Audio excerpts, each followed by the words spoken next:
the January 8th Brookline School Board public hearing. We're going to be going over the operating budget, and this is a joint meeting with the Finance Committee. Just to go over a couple things, but before I start, I'd like to, we'll recess into the public hearing, and then we'll come back to take positions at the end with the board. When we come back from the public hearing, I'd like to add an item. That item will be related to, we had an application for the school district clerk.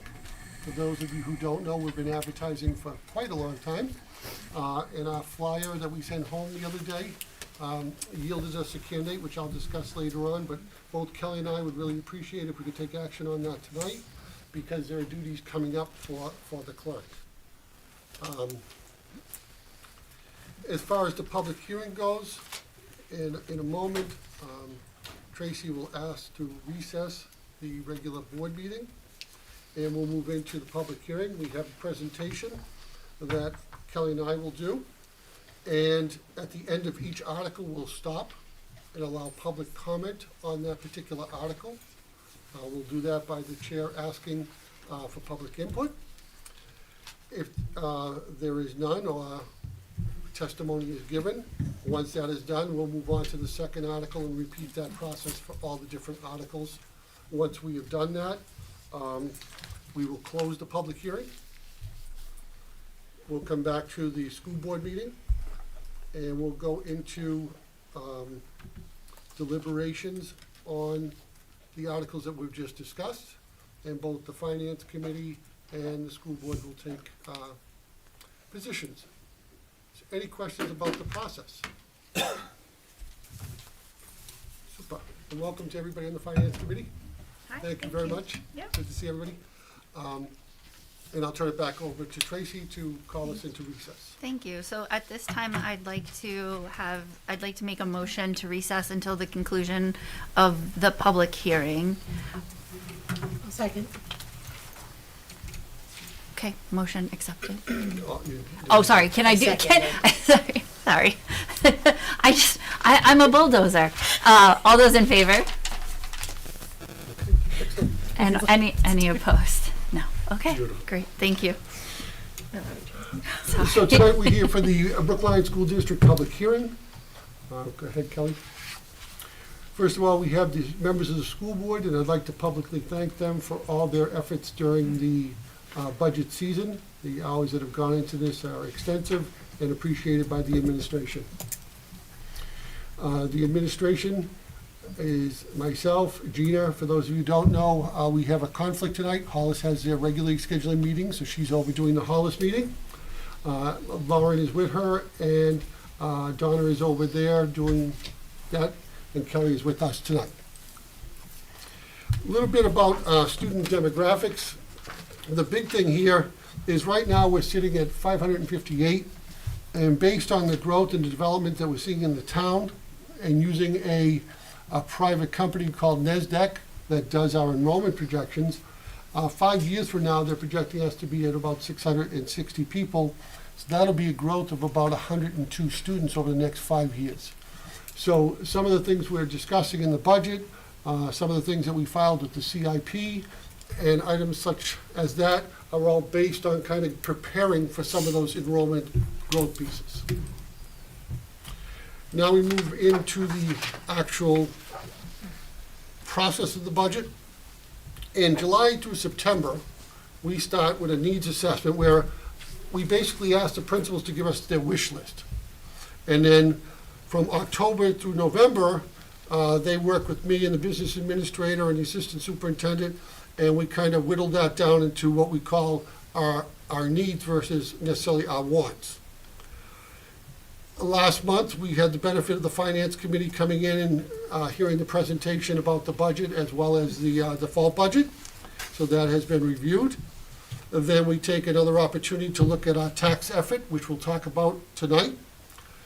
And we compare the tax effort to the tax cap, and we adjust as needed, and that has been done. And then we have tonight, which is our public hearing presentation. On the screen, you can see the tax cap calculation. We compare operating to operating budgets from 25 to 26, and that's an increase of 7.86%. And that's a little dependent on the warrant articles that we'll discuss later. Last year, we had a support staff warrant article. This year, we do not have that.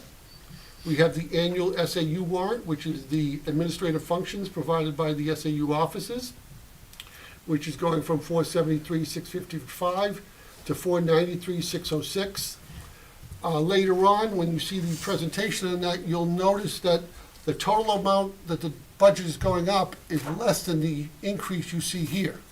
And that's because last year there was more revenue to offset the expenses. This year that revenue isn't there, and that's why, even though it's only a $12,000 increase, it's a $20,000 increase to Brookline alone. And we'll talk about that. The overview of the warrant. Article 1 is the elections. We're looking for a clerk, which we'll discuss later tonight for this year's meeting, a treasurer, a moderator for 1 year, and 2 school board members for 3 years each. The filing dates are 1/23/25 to 1/31/25. That information to get the form will be posted on the SAU website, or you can just stop in the SAU and we will provide it to you. Article 2 is the CSDA boiler controls, RMS controls, and LED lights at both buildings for $90,565. Article 3 is CSDA boiler lease contingent on Article 2. So if the voters did not want to do the LED lights, that $51,013 represents just the boiler pieces. It does not represent the controls at RMMS. Article 4 is the operating budget, which is an increase of about 7%. Article 5 is the SAU budget, which I talked a little bit about. Allison has a question. Yes. I don't know if you want, if we're doing questions now or not, but that Article 3 with just the boiler, that includes the controls and everything to make it, That includes the controls at CSDA. okay. Yep, I just wanted to clarify that. great question. Thank you. And don't hesitate to stop me, because I've seen the numbers so many times, I'll just get going. Article 6 is the maintenance trust. Article 7 is to rescind the tax cap, which we'll talk about. Article 8 is the cooperative study committee. Article 9 is a petition warrant article, which will be a second budget cap to the already existing cap. And the total fiscal year 2026 proposed would be $13,855,826, or a 9.2% increase. So can I just ask a clarifying question then about the tax cap? So with an increase of 9.2%, are we in violation of that tax cap? We are not, because Okay. we're going to go through a tax cap calculation. Okay. Because what the tax cap, why the difference between the percent and the tax cap is based on revenue. Okay. And we'll highlight that. Okay, great. Thank And you. here it is right here. So if you look at the operating budget, we see a 7.86%. If you notice, the BESA warrant was 93,370 last year and 0 this year. The SAU warrant we've spoken about. The maintenance expendable trust is going from 156 to 360 to help us with some of our maintenance issues that have been put on hold over the years. We have what we call the cost savings lease to get that boiler, and then the fund balance returned to taxpayers. That's the critical element, because the fund balance returned to taxpayers in last year was $338,650. So that comes off the tax rate. So when you do that comparison, our tax cap amount for this year's budget is 7.09. And for those of you that weren't here and didn't have time to watch the meeting, we brought our attorney in to do that presentation, and he has reviewed that, and that has met his standards. All right. And that is available online, correct? Like the tax cap presentation? So Yes. if people Yep. are wanting to watch it, you can find it online. Yep. So here's the comparison of 25 to 26. Article 2 is the support staff contract. This year, Article 2 is the boiler controls LED lease for $90,565. Article 3 is the contingent boiler for 5113, and that would be if Article 2 fails, Article 3 could pass. But if Article 2 passes, Article 3 is not even considered. The operating budget, the same numbers as we talked about, the same for the SAU budget, the maintenance trust, and there's your total proposals was $12,693,385 last year, $13,855,826 this year.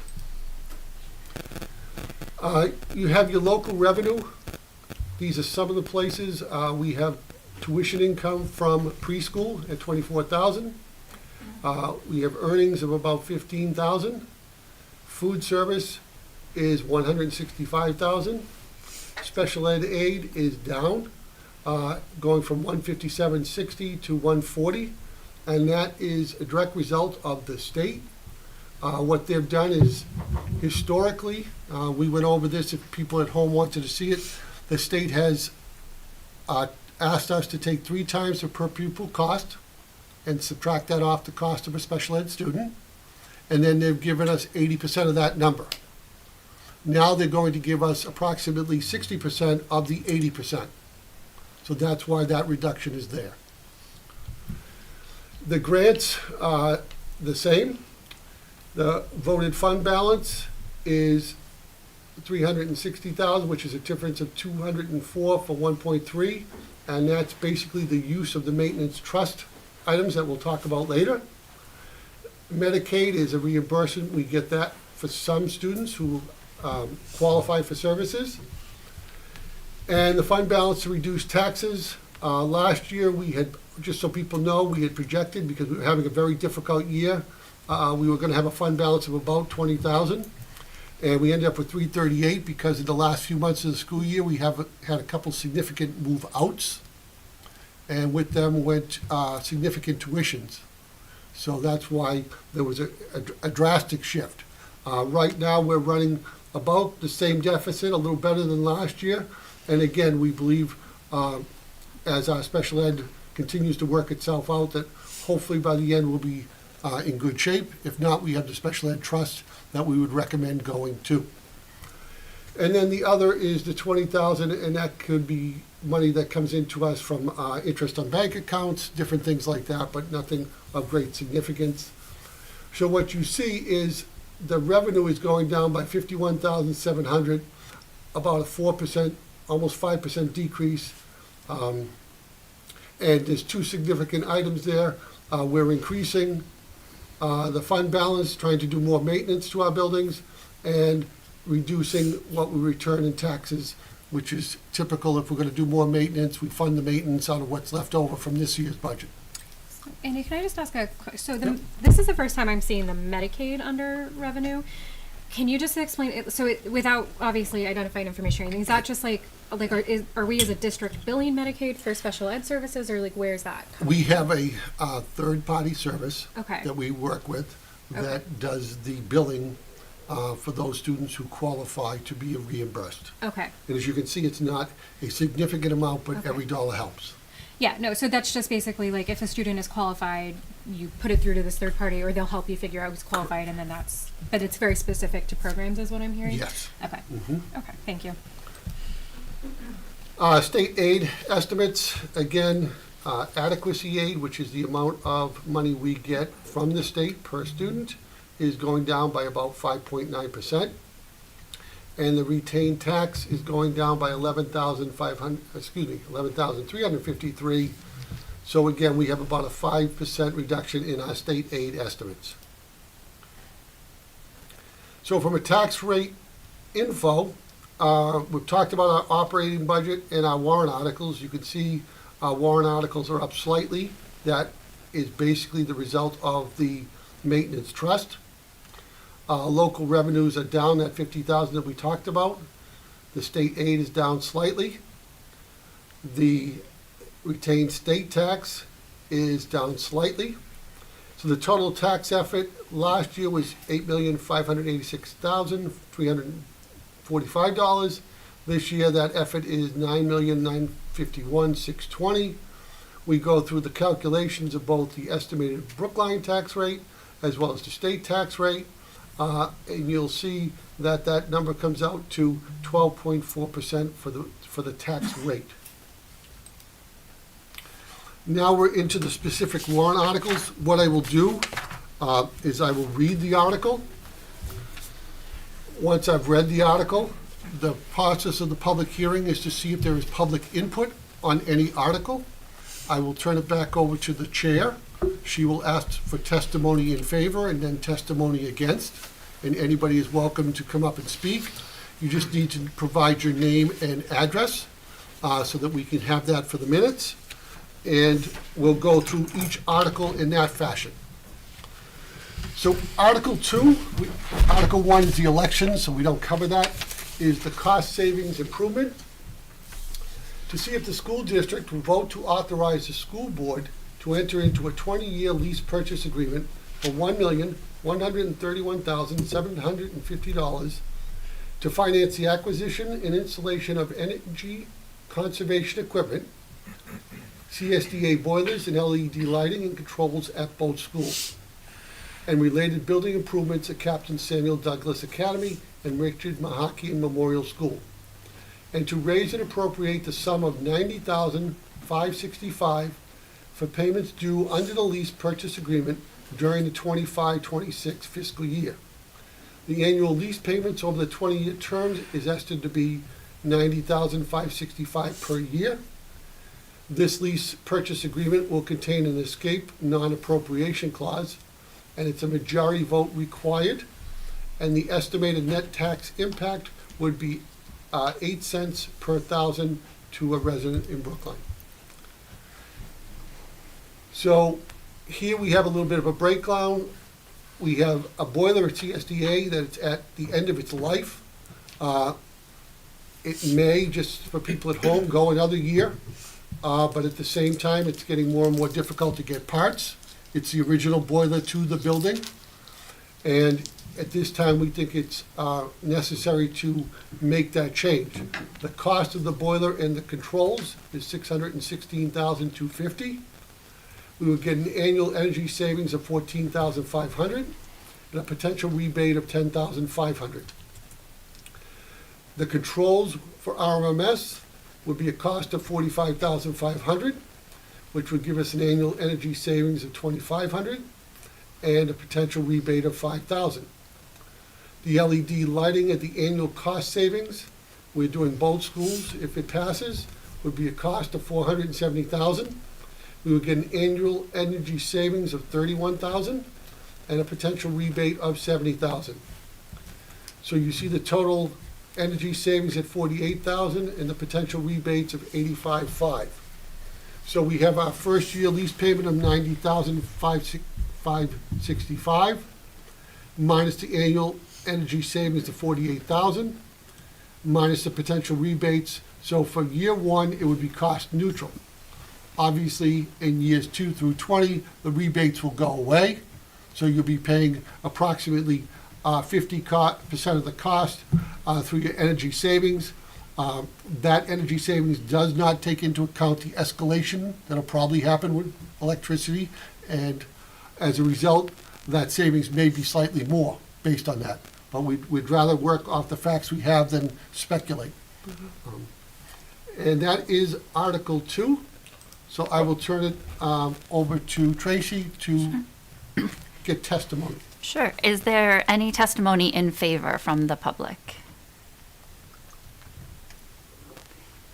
Is there any testimony in opposition to this article? All right, I have to ask again. Is there any testimony in favor of this article? And is there any testimony in opposition? Okay. I have a question on it. Oh, sure. Absolutely. That 8 cents per thousand, is that coming off the 90,000 number? Such that the real number, even down the line, because of the tax savings, or the energy savings, will be maybe half that or something like that? Correct. If energy costs were to go up, that 8 cents per thousand would go down. Well, Is that no, what I'm you're asking saying? is that 8 cents per thousand, does that give us 90,000? Yeah.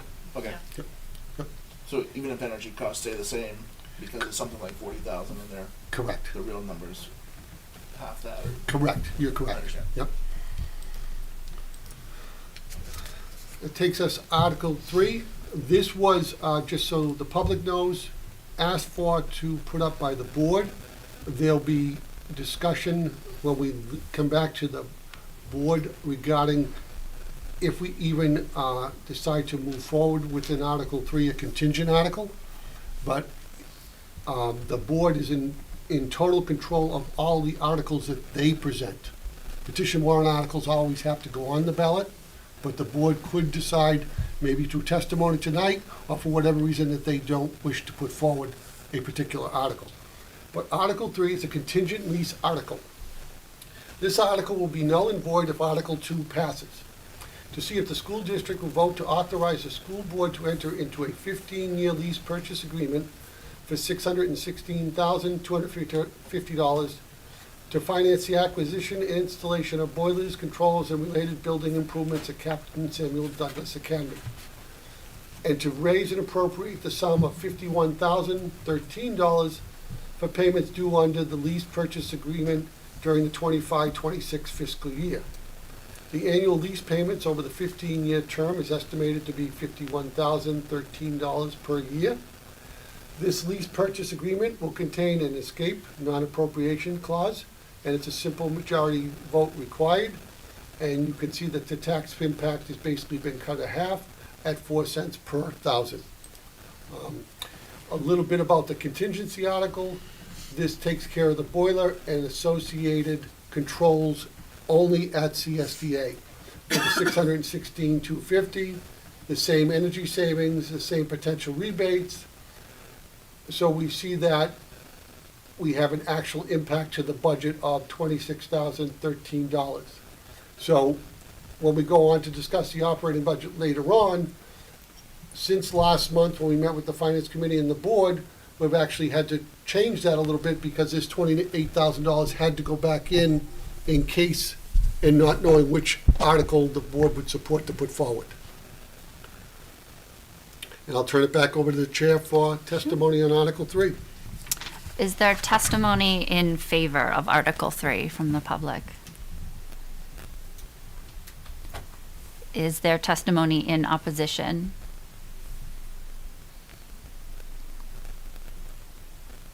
For the second time, is there testimony in favor of this article? Or is there testimony in opposition? Are there any questions from the Finance Committee or the school board? Okay. Article 4 is the operating budget. To see if the Brookline School District will vote to raise and appropriate as an operating budget, not including appropriations by special warrant articles and other appropriations voted separately, the amounts set forth on the budget posted with the warrant are as amended by vote of the first session for the purposes set forth therein, totaling $12,911,654. Should this article be defeated, the default budget shall be $12,378,381, which is the same as last year, with certain adjustments required by previous action of the school district or by law or by the governing body, may hold one special meeting in accordance with RSA 40:13, 10, and 16 to make up the issue of a revised operating budget only, and a majority vote is required to pass. This is $7.63 per thousand. The key items in the operating budget, we see an increase of $847,923, which is a 7% change. The first item is the academics. We are moving forward with a primary literacy program, which we implemented already. This would be year 2. That's $96,860. We have regular ed personnel. We are looking at 2 positions. We have special ed personnel. We have 5 positions that needed to be added to meet the needs of students for $203,106. We have computer equipment replacement. This is on a scheduled cycle. This is year 3 of 4 for $72,000 for $450. We have a shared services software, $4,280. This is to help reduce the chances of cyber attacks, which, as all of you know, we encountered one. Well, we didn't, but one of our vendors did.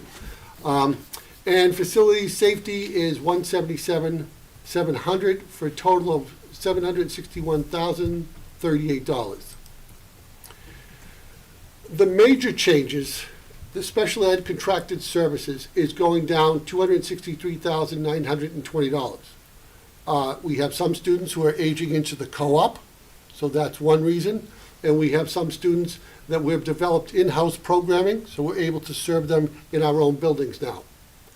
Special ed transportation is pretty much directly aligned with contracted services, and that will be reduced by $185,956. Special ed out-of-district services would be $119,081. That would be OT, PT, speech, those type of services that a child would get at an out-of-district placement to meet their needs. Health insurance, we have seen a number of our staff choose different plans that are more user-friendly to both the employee and to the SAU for $110,064 reduction.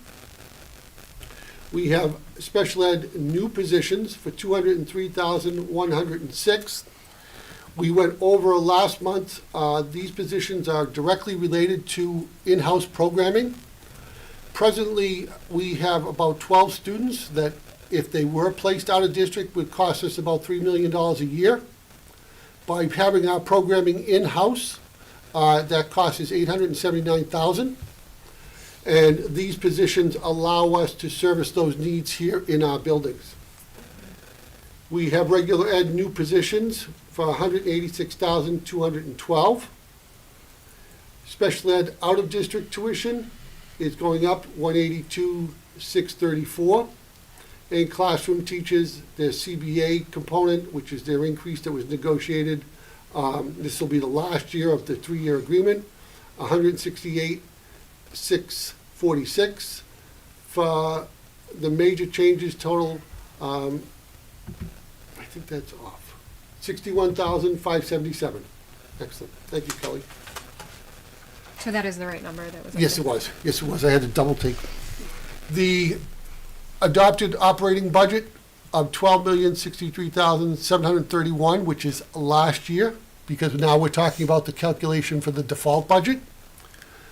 Things that are required by law are contracted increases and reductions. So obviously the teacher contract is contracted by law. Special ed services would be contracted by law.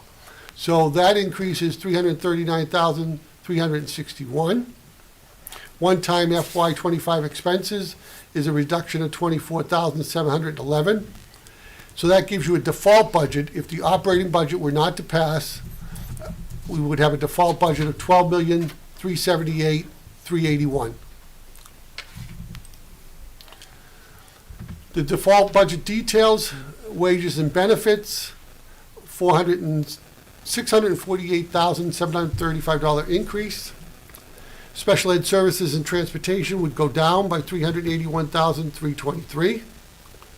Health, dental, FICA, and New Hampshire retirement would go up $35,235.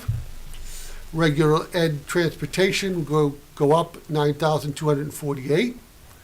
Regular ed contracted services would go up $2,755, and there really are no other various small amounts this year.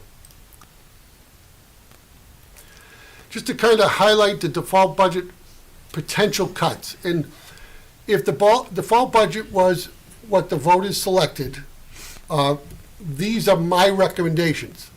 That doesn't necessarily mean what the school board would do. We would come back after the annual meeting, we would take the money in the default budget, and we would have a discussion of how the school board wanted to prioritize things. But if I was going to recommend pieces, I would recommend removing the kindergarten coordinator. That's something the SAU staff is actually covering this year, and It's difficult, but if we had to, we would. Environmental sciences is a new position we're asking for. That would allow Dan to change his master schedule and provide a much more smoother running educational day for students. The school psychologist, we have it up there. It's something that I would want to discuss with the board because those costs are not going to go away. So we may decide to look elsewhere for that money, but it would be $93,106. An interventionist works with both our school counselors, our school psychologists, and our administration to provide services in district to those students who maybe are struggling or behind their grade level. The reading literacy program is year 2, is a cost of $60,000. SAU walkie-talkies are $19,200. We have the 6th grade. They have an annual team building experience for $13,000. They go over to the Brown Center. And one of the nice parts of that is they go over there and in a lot of ways, it's one of the first times from an academic standpoint they meet their Hollis counterparts. So they enter the middle school already, hopefully having made some friendships. The soccer field right now, we need a new access ramp, so we're not in ADA compliance, so we would not be able to use that during the school day. Life skills renovation, this is to meet the needs of students. Replacement tables, doors, and flooring that are in the budget, we would look at that at $46,000. And counter lamination, portable skirting, and painting for $15,755. So it would mean a total cuts of $533,273. I can't say that the board in my list would be identical, but we would have to come up with the $533,273. And I'll turn it back over to Tracy. Sure. From the public, is there testimony in favor of Article 4? Is there testimony in opposition? Is there testimony in favor? Or is there testimony in opposition? Okay. Any questions? Okay. Turning it back to you. Excuse me? Yeah. Oh, sorry. I didn't see your hand. It's okay. I think that there's a typo in Article 4. So that, and I looked up the RSA. After the default budget, there should be a semicolon after district or by law. That should be a semicolon so that these are adjustments required by previous action of the school district or by law, semicolon, or the governing body can hold a special meeting. Okay, thank you. We'll get that corrected for the publication of it. Great catch. It just didn't make sense to me the way that Yep. I was reading it, and so I looked up the RSA, so. And I'm not the comma person. I love the numbers. So thank you. All right, switch back. Kelly, if you go to Article 5 is the SAU budget. Shall the voters of the Brookline School District adopt a school administrative unit budget of $2,438,355 for the forthcoming fiscal year, in which $493,606 is assigned to the school budget of this school district. This year's adjusted budget of $2,389,650 with $483,748 assigned to the school budget of this school district will be adopted if the article does not receive a majority vote of all the school district voters voting in the school administrative unit. That would be 42 cents per thousand. And just to clarify for people at home, this is the only article where the totals from Brookline, Hollis, and the cooperative on this article are added together, and the totals have to pass for the article to pass. The SAU budget, FY '25 was $2,434,995. The budget proposed this year is $2,447,505. So that's a $12,510 increase, or a 0.5% change. The adjusted budget is $2,398,804. The salaries and benefits of the contracted employees there, 50 plus 6,870. And last year, the SAU board decided to use revenue to offset some of the expenses. So this year, you see just a $12,510 increase, but there were, I believe, was a $40,000 or $50,000? 40? Yeah. Last year, they used $40,000 of revenue. And it's nice for that tax break at that particular moment, but the following year it comes back. So even though we're going up $12,510, you're really going up, because of no revenue, $52,510.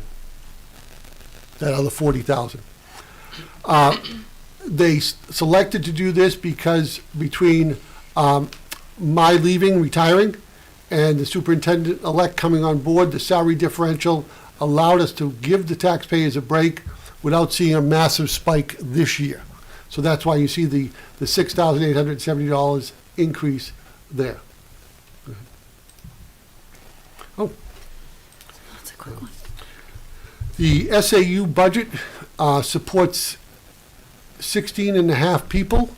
It is your payroll function, your superintendent, assistant superintendent, director of student services, and your business administrator are your 4 key people. Being a multi-district SAU, we have 4 payrolls, 4 accounts payable, 4 accounts receivable, 6 collective bargaining agreements that are all overseen by those people. We have 2 support people in the SAU. The rest are all directly involved with the school districts and mainly with the finances. And I want to just recognize them because this is their busy season, and they do a tremendous job. And I'll turn it back over to the chair for input on the SAU. Okay, thank you. For Article 5, is there testimony in favor? Is there testimony in opposition? Okay, for a second time, is there testimony in favor?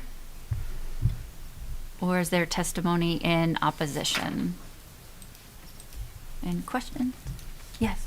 I just had a question. Is the term adjusted budget sort of the same as default budget? From a practical standpoint, yes. Okay. From a legal standpoint, a district is called a default. An SAU, because it's multi-district, is called an adjusted. Okay. Thank you. Article 6, Maintenance Trust. To see if the school district will vote to raise and appropriate a sum of up to $360,000 to be added to the previously established School Facilities Maintenance Trust Fund from the July 30th unassigned fund balance, typically known as a surplus. It'd be 30 cents per 1,000. Presently, this is an update on its the trust status. We have $33,317 in it. We'd like to replenish it with $360,000. We are proposing to use $339,000 this coming summer, and we anticipate an ending balance of $54,317. What would we like to do? We are in need, and I say more than need, it has to happen. We need to find the ability to change the phones, bells, and intercoms here. It's an archaic phone system, and when you think about it from a security point of view and everything that we deal with nowadays, that upgrade needs to happen. This is year 2 of 2, so we started this planning, so we're ready for its end of life. So last year we allocated the same amount. And this will actually allow Dan to call me and get through on occasion. The CSDA, this is to create a larger STEP program space for $104,000. The STEP program is a special ed program.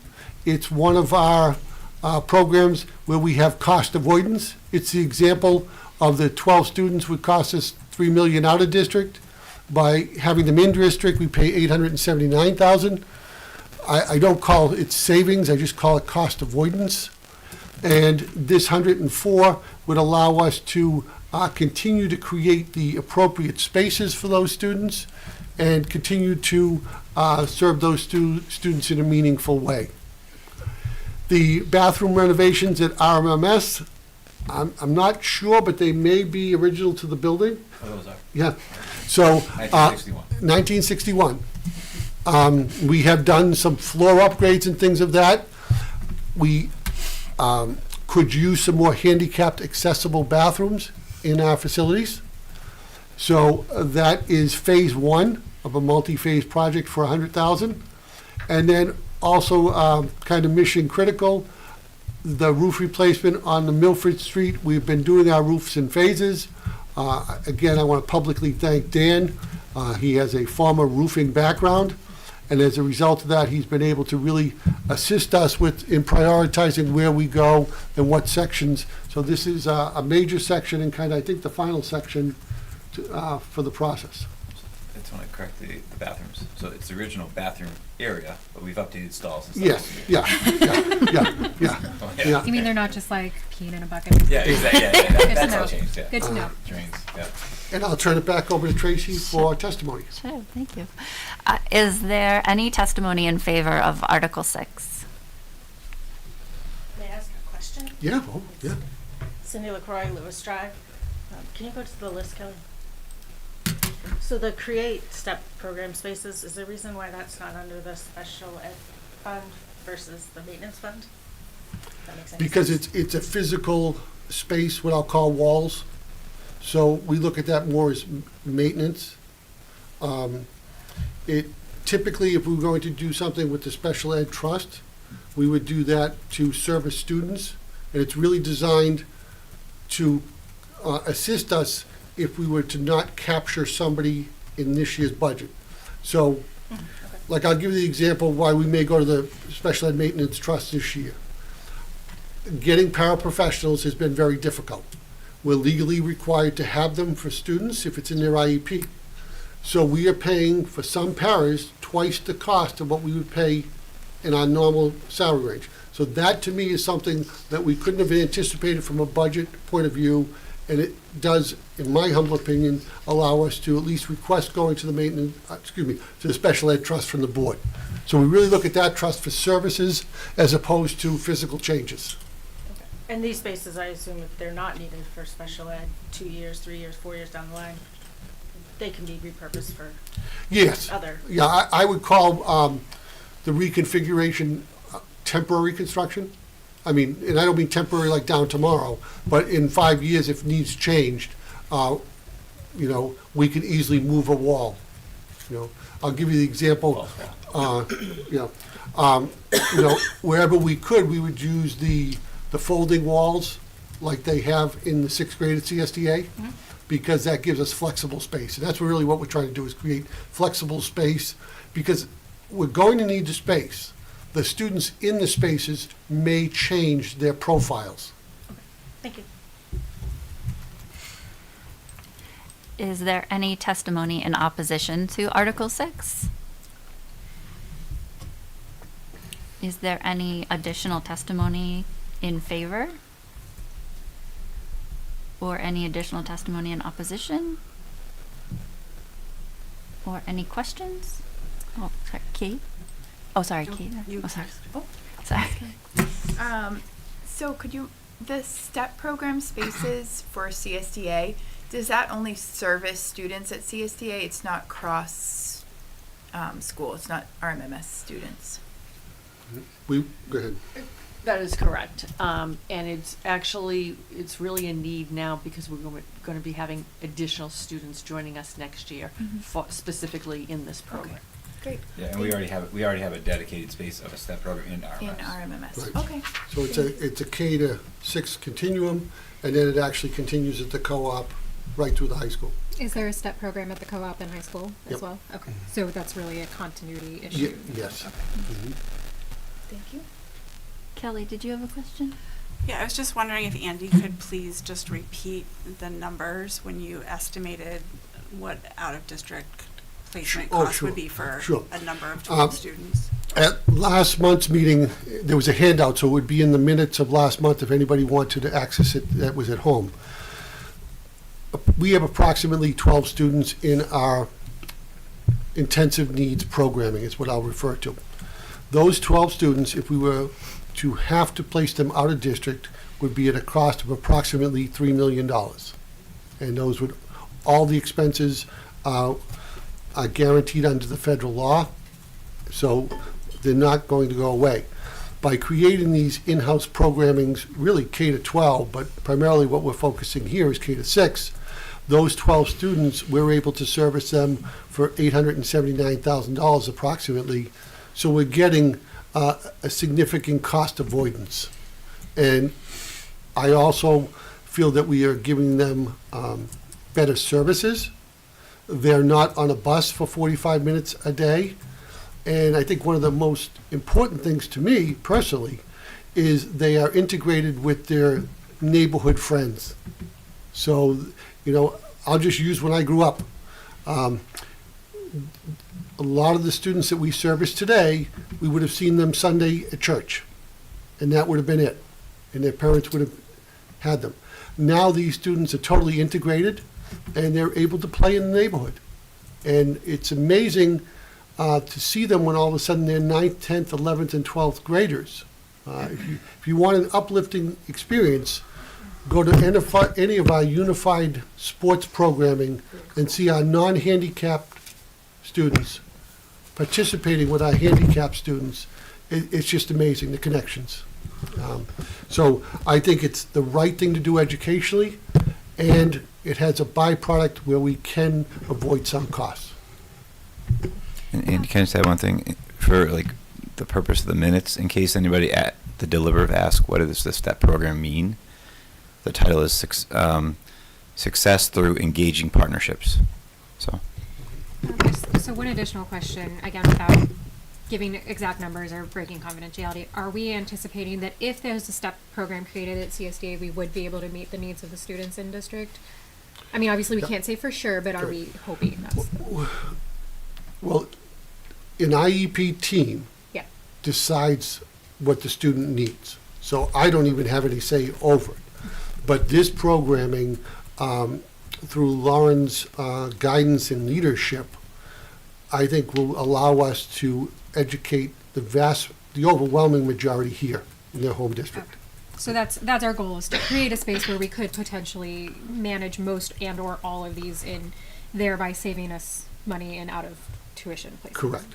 And integration. Correct. And these spaces a lot of times are where if I was the student being serviced, I might get my math or English or reading services, and I'm going down to the classroom for physical education, music, more of the social engagement pieces, because my curriculum might be built, even though I'm in a building housing 4th to 6th graders, my academic capabilities may be that of a 6 or 7-year-old, and moving forward from there. Kate, you had a question? Yeah, at our last meeting, you had mentioned that in the future, there may be an opportunity that students from out of district may come into the Brookline School District. Would the creation of this STEP program space be an example of leading us to get to that point where we could invite other students to come and then get that funding? Correct. That is Lauren's model. Obviously, the spaces are limited to, first of all, our priority for our students. But we could, it's kind of, I hate to say it, like an a la carte menu. The services are designed based on that student, and that's the tuition cost. I'm going to use the word moderate out-of-district placement between transportation and services is going to cost around $200,000. a residential placement where the child is deemed cannot live at home is going to be in the neighborhood of about 450,000 to 500,000 a year. So if you think of the child going out as a first grader, they seldom come back. So now they're going out at, say, age 6 or 7, and you're paying that cost plus its escalation until they're 22 years old. Mhm. So sorry, one final question, or at least for me, and this might not be the right place to ask this. Are we anticipating that if we use the maintenance trust to build this STEP program, do we have enough to meet staffing needs, or is that gonna be an additional budget cost? No, the staffing needs are Already met, They're already met, Okay. and but the ones that would be in there, in the new budget? right, new as- items, yeah. those we're anticipating that would, right. okay, so basically, we're just, like, if we build this, we're not gonna then be a year, well, I mean, obviously, if there's, people move on or move in or whatever. But right now, we're anticipating that it's staffed, we have enough staffing to cover it, we literally just need the space. We need the space. And we're running it for, I'll say some select children. It's just the number coming out of RMS to CSDA is creating a growth piece. Okay, great, thank you. Okay. And just to go back to Kate's example, if a student came to us from another district and needed a para, well, that district would be billed for the para.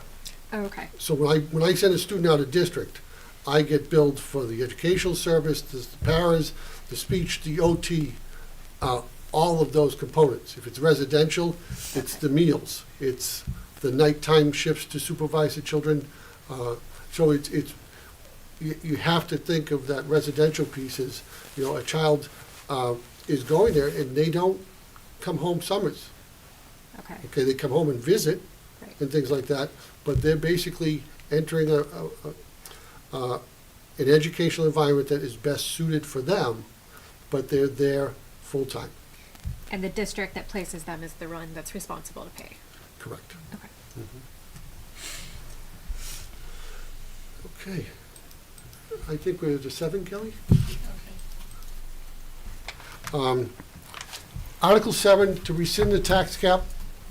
Shall we rescind the provisions of RSA 32-5-B, known as the tax cap as adopted by the Brookline School District on March 12, 2019, so that there will no longer be a limit on increases to the recommended budget in the amount to be raised by local taxes. This would need a 3/5 majority of voters to vote to approve it, or a 60% threshold. The board suggested this article, and the reasoning behind it for those at home was in 2019, when we adopted the 8% tax cap, that cap was only on the operating budget. So none of the other articles were impacted. And then the legislature recently changed I'll say the definition around the tax cap and basically kind of made it retroactive. So now the tax cap is on the entire warrant article. And where that will become extremely problematic, and it's coming quickly, will be next year when the Brookline Teachers Union negotiates, along with the para union, because you'll be probably 50 to 60% through the tax cap with nothing more than your teacher's contract. And in other districts, and we're the only non-city school district that has a tax cap. And what it can do is it will start to pit the required special ed funding that I have to meet versus teacher contracts versus operating budgets. And it could result in, unfortunately, maybe having larger class sizes and things of that nature, which I don't think were the reasons. I was not against the tax cap in 2019. I am not necessarily against an 8% cap on the operating budget. I just think once you get into all the warrant articles, especially when you look at, this building is 1960 something, and CSDA is now 20 years old? 25 years old.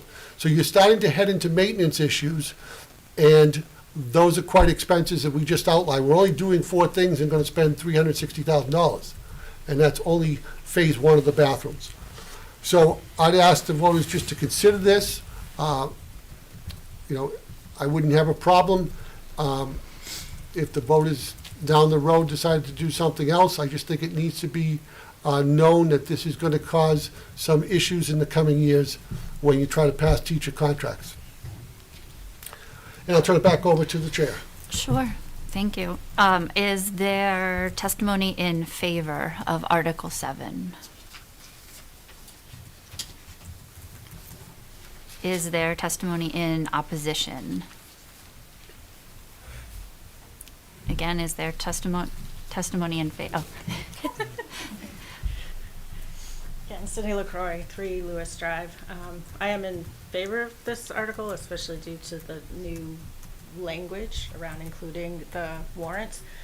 I am curious how did the tax cap this year impact the budget? Were there items left out of our budget this year or warrants that we passed on because we kind of had to stay within that cap? So how did it impact us this year, having the tax cap? I think knowing that we had the tax cap, what we always do is we prioritize the educational pieces first. So the teachers that we're asking for, the special ed staff that we're asking for, I'll say those are essential items to move our school district forward. The maintenance trust, just so people understand that, that's only if we have a fund balance, meaning a surplus. And we've always funded it that way. So that's the only item that's not part of the tax cap. So this year when we went through it, we went through and did our budget, did our usual discussions between the principals and the administration. And then when we did the tax cap, we were at 7%. But looking at it and knowing what the contracts, next year is going to be the first year it impacts us. And the board wanted to ensure that the community was aware of it prior to it hitting it hard. Because, I mean, when I talk to most people who are moving into Brookline, a big reason is the schools. It's not the only reason, but it's a big reason. And if all of a sudden those schools change, it's kind of like I get sold a different bill of goods. Yeah, and I do, as Johanna mentioned earlier, I encourage residents to watch the presentation from a couple of meetings ago because it was very enlightening. And one key point that the presenter had made was when the voters voted in the tax cap, it was based on the operating budget only.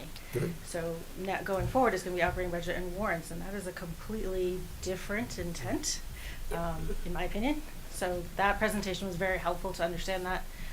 So I agree with rescinding the tax cap in light of it doesn't match the intent now as what the voters originally wanted. Mm-hmm. Thank you.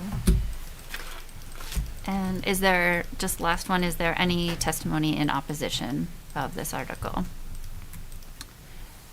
I have Okay. a question. Sure, is there a question?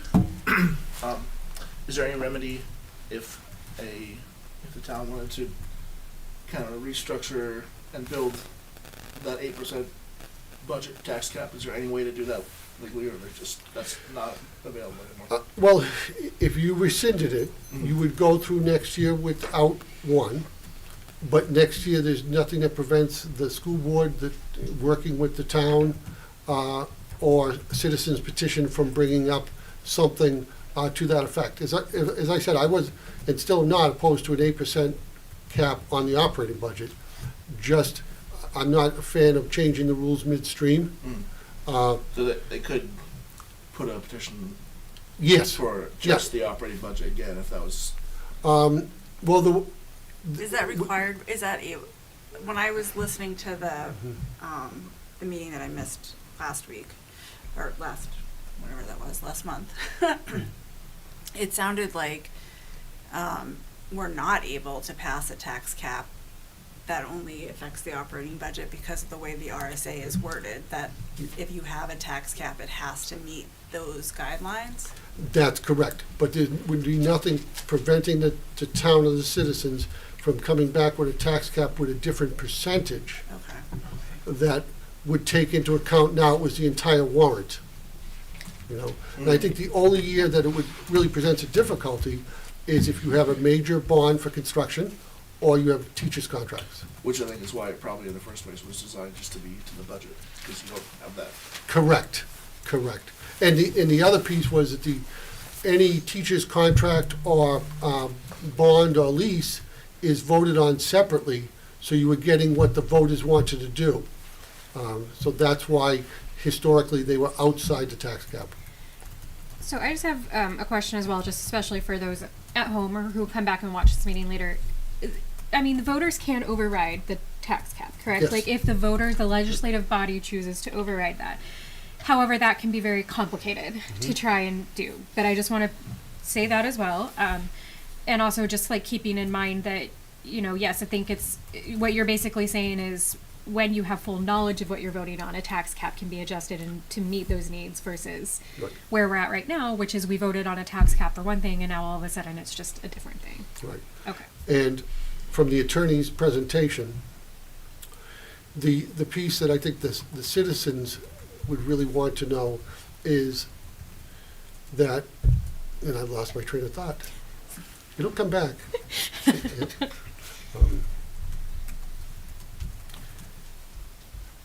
We'll move on. I'll make a note. It'll come back. Wow, You're doing great. this old age is tough. It's because it's cold. It just Yeah. means. So we ready for Article 8? 8, yes. Article 8 is a cooperative study committee.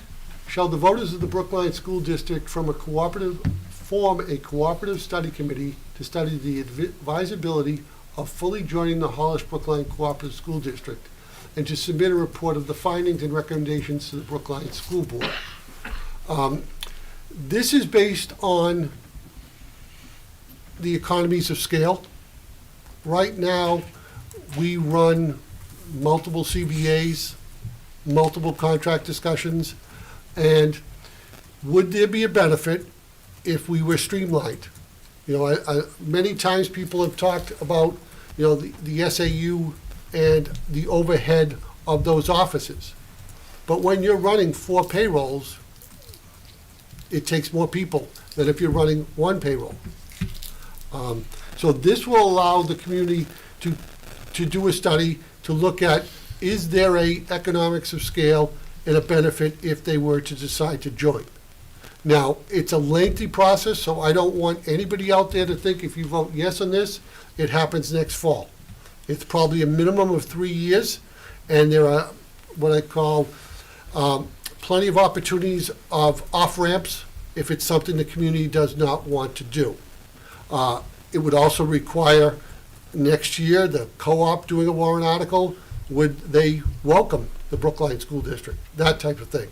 But I think we've looked at the Brookline School District on a few occasions leaving the co-op. And I have to be honest, for the $480-something thousand that you pay for the services, I personally, just from a, you know, accounting, finance guy, think it's a bargain. Because I cannot imagine with the legal requirements that are in place now for staffing and for what is expected by the Department of Ed, that you could reduce those costs by having your own services. I might be wrong. I don't think I am. We have a recent new district in Hampstead, New Hampshire. It's simply K-8. Their SAU budget far exceeds ours in their K-8. And they probably in some ways have some more staffing than we do in terms of specifics. So I just think it's a prudent thing to do. For those at home, we also just completed our strategic plan for the next 5 years. I think it would provide the superintendent-elect with some very valuable information and allow not only the school district, but the town to kind of plan their future direction, which I commend Brookline, because between the capital improvements projects and everything that's going on right now, we kind of really do have a much better focus than, say, 11 years ago when I started. So I thank them for that. And I'll turn it back over to the chair. Yeah, other questions? I was gonna say, can I just say something clarifying, because this is just a study, right? Right. To see. Yep. So when you talk about it would take 3 years to do that, we're not talking about turning around if the community agrees to the study committee, it does not mean we are joining. If the study committee shows that there are benefits to the streamlined process, academically, fiscally, and they would like to move forward with that, then we start talking about that 3-year or more process Right. to actually make a partnership happen within the co-op. So this is strictly just approval to form a committee and to do the study to see what benefits, if any, Correct. there. Okay. Yeah, I just and- wanted to clarify that because Right. it, And Yeah. again, to do it, ultimately, it would be another warrant article, Yeah. and the citizens would have to vote for it. So you could do the study all 3 years, get all the information, put it out there, and it can be rejected. So I think to Allison's point, this is simply just trying to gather data. You have a Thank you. question? Do you have a cost estimate for the study? I don't, but I can tell you, we just did the strategic plan, utilizing vendors that we know and are familiar with our district, and that ran us just about $10,000. So if it was approved, my suggestion to superintendent-elect was to find that money through the operating budget. And I think, again, because it is a long process, you could break it down into phases where next year could be relatively inexpensive in the data gathering stage, and then use, like NESDEC, who we use for enrollment, does these type of studies. And there are a number of my colleagues out there that do these through private businesses. so I was gonna say, it was a couple of years ago, we funded to do a study to disassociate Yep. ourselves from the co-op, and I believe that was only a couple thousand, right? To do that Correct. study? Correct. So it's a varying cost. I think the 10 is probably on the high end, but once we get approval to do the study, then I would imagine we would shop around so that we were not necessarily breaking Correct. the bank, but using the right people to get the correct data. And just when we go to our town meeting, would there be opportunity to put a cap on the amount that we could spend? I feel like this, without a dollar amount, is a little nerve-wracking. I'm not opposed to that. That's why we have public hearing. I mean, that's something when we come back to the session, the board could take that input and do that, because it's the board's article. Well, board, It's a good piece of feedback. could you consider that? Yes.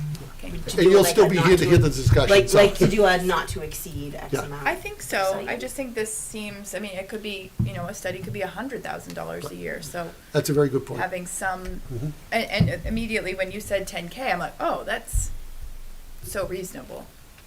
Mhm. Can I ask what about this type of study would we expect it to take 3 years to complete? Well, it's a 3-year process, so the study would probably be done by next school year. But there would be components of discussing it with the Hollis Elementary District to see if they have any interest as well. The discussions with the co-op, and we only have the annual meetings once. Now, it may be something that if the voters or the legislative body really supports, you could have a special meeting for this topic only, and that could be very beneficial. So I didn't want to give the illusion out there that this was going to be a quick process. Right, so the process of joining the co-op may take 3 years. The study itself isn't expected to take 3 years. No. Right, Okay. and that's why I Thank you. wanted to clarify, because Andy, when you said earlier, oh, it could take 3 years, it's a little bit of muddying of the waters here of soup to nuts versus just the starting steps of understanding what benefits we could have. That could be 6 months to a full year, depending on how deep of a dive into a study we go, should the town agree that we should look at that data. if we were to get that data back and it was very positive, then what Andy is saying, if we as a board wanted to proceed with the next steps in seeing if the town was interested in joining, then that whole process could take upwards of 3 years. So there's two different things that we were talking about when really we should only be concentrating on the warrant here That's and and I understand you're Yep. giving like the full scope of information, but I think it just got a little confusing Yep. in mixing the two. No, I think the clarifying is correct, and I think the suggestion of the dollar amount is appropriate. Yeah, agreed. And can I ask one more clarifying question? I might skip to the part after Tracy does her routine of asking for feedback, but I'll just ask it now since I'm on a roll. Is that this particular one has always been a little bit hard for me to understand. Is there an analogy that you could give that helps me and then people at home understand the co-op, SAU, the Brookline district, the Hollis district? Is there something similar you could think of? Well, technically, we're 4 separate legal entities, Okay. and there are a lot of barriers by being separate legal entities. So, like if I needed a part-time teacher here in Brookline and a part-time teacher in Hollis, finding a person for half-time is much more difficult than finding one person that goes between 2 districts. Is it kind of like like right now we're set up as a franchise? And we'd be, So can I take a step? Can I take a stab at this? Yeah, Okay, so let's. I'm gonna this came up with the governing board, right? It's like trying to kind of like really understand and grasp like how we operate as Hollis Brookline. The comparison was made to Nashua and like the number of kids in Nashua and their administrative costs are lower. That's because they are one district. They might have quadruple the amount of students, but the tasks that the administration needs to do is one time. One time to adjust policies for special ed, one budget, one teacher's contract, one everything, right? You come into Hollis Brookline, you have the Brookline School District, you have the Hollis School District, which mirrors Brookline's, right, with K to 6. Then you have the co-op, which is 7 to 12, and if I misspeak, please No, tell you- me. you're Pre-K Right. to pre-K to Pre-K, what? pre-K Okay, to pre-K then to you 6. have the SAU. So anytime anything comes down legally, it doesn't matter if we have a fourth the number of students, we have to pay our administrative staff through the SAU to edit everything 4 times. So they are doing quadruple the amount of work. So that, you kind of need to think of it like, maybe like a workspace with like 4 different sections, but we're all in one bubble together, but the costs, like, you just have to pay for everything every time. So I don't know if that helps at all. So when we talk about in the past, like, removing from the school district, well, then we'd have to figure out how to fund 7 to 12, right? And we'd still have to pay an administrative unit to do all of the things. By looking at joining the co-op, that would eliminate the Brookline School District. So then instead of covering costs for 4 districts, we're down to 3. And if the study shows that it's beneficial, right, perhaps our partners over in Hollis are interested, and that gets us down to essentially 1, because then you no longer need a governing SAU to cover multiple districts.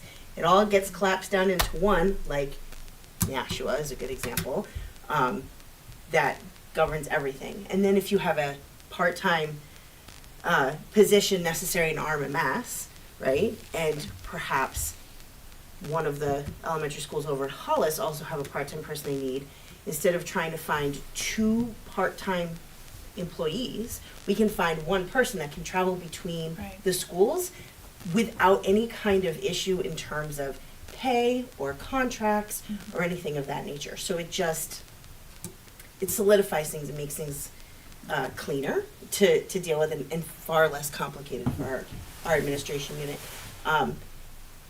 One of the other things that came up, and this is just kind of for information sharing, right? all of our board meetings, every meeting that we have, we are required by law to have somebody with a superintendent license, make sure I'm getting this correct, in those meetings. So when you have 4 districts, because you've got the governing board, you've got the co-op, you've got Brookline, and you've got Hollis, the amount of work that puts on our very limited staff that carries that license so that we meet legal requirements is a lot. And so when we start talking about the overhead at the SAU, well, but we're paying them to do 4 jobs at once. So if you start thinking about it like that, this makes quite a bit of sense. But I think it's hard when people often will think, well, we don't have as many students. Well, that doesn't matter, because the legal requirements that come down of what we need to do, how we need to fund our schools or provide for our students, that doesn't change. It doesn't matter if we've got 1 seat in the chair or 15 or 1,500. The things that need to happen still need to happen. With us, they need to happen 4 times. Yeah. So I don't know if that helps. No, it really does. Thank you so much. You're welcome. Something tells me I'm gonna have to Andy, be that explainer. is Wilton Lineborough a pre-K to 12 co-op district? Or Monadnock? I'm trying to think of There are a variety of, some of them are area school districts. right, yeah. The one that's closest to us in structure would be SAU 39, Amherst. So their structure is just very similar to ours. They're currently they are, right? Correct. Yes, Yes. I understand that, but Yes. I'm wondering, If they have one school board in their co-op, it usually means that they have an agreement pre-K to 12. right, So that's they're- usually but how you they're can tell. cooperative, not an area agreement. So Correct. that's what I'm wondering I'm just wondering if there's a model for us to look at, and I guess that would be part of the study, Right. but, Yep. just for people to sort of like wrap their mind around that, Yep. not at a city level like Nashua, Right. even though I think that's a great example, but I'm just wondering if like Messinic or Wilton Lineborough or, Yeah, we Monadnock, if they're another pre-K to example 12. that'd probably be very similar to look at is Oyster River. Okay. Are they a 'Cause K to 12 co-op? They're a co-op, they're Lee, Madbury, and Durham, but they only have the one school board, but they have the same demographics as us, so we can look. So I agree with you, if the voters approve a study, we need to identify some districts that we can look at. One thing I just want to mention, because the boards have done a tremendous job at this, and I don't want to, when I'm talking about this study, it's kind of looking at, I'm going to say, the business aspects, because we made a conscious decision a number of years ago from a student aspect that we were going to have a curriculum that was designed for the student. So we have a portrait of a graduate for Hollis Brookline High School, and we worked all the way back to pre-K. So I commend the boards for doing that, because they looked at that through the curriculum lens, and they were pretty much seamless. Math Except- programs, yep. I know this Except, is- I will point out, the science teacher at the elementary level, which is in this budget. which is in this budget, but would be cut if we Yes. didn't pass the operating Yes. budget. So I just want to yes, we have aligned curriculums. However, Brookline does not have a foreign language program. Brookline does not have an environmental sciences teacher. Well, just so you know, Hollis no longer has the foreign language. Okay. So they changed foreign language for environmental, Okay. uh, Excellent. and we hope that the budget's passed so we get that environmental teacher. Yeah. But I'll turn it back over to Tracy to do Sure. in My favor and my the fun. big gig. Is there any testimony in favor of Article 8? Is there? Yeah, we got- Oh. Yeah, Yes, thank you. Can I ask a question? yeah. Just your name and address for the minutes. Hi, Jesse Bassett, 8 Rock Raymond Road. So, it's probably, somebody's gonna ask it.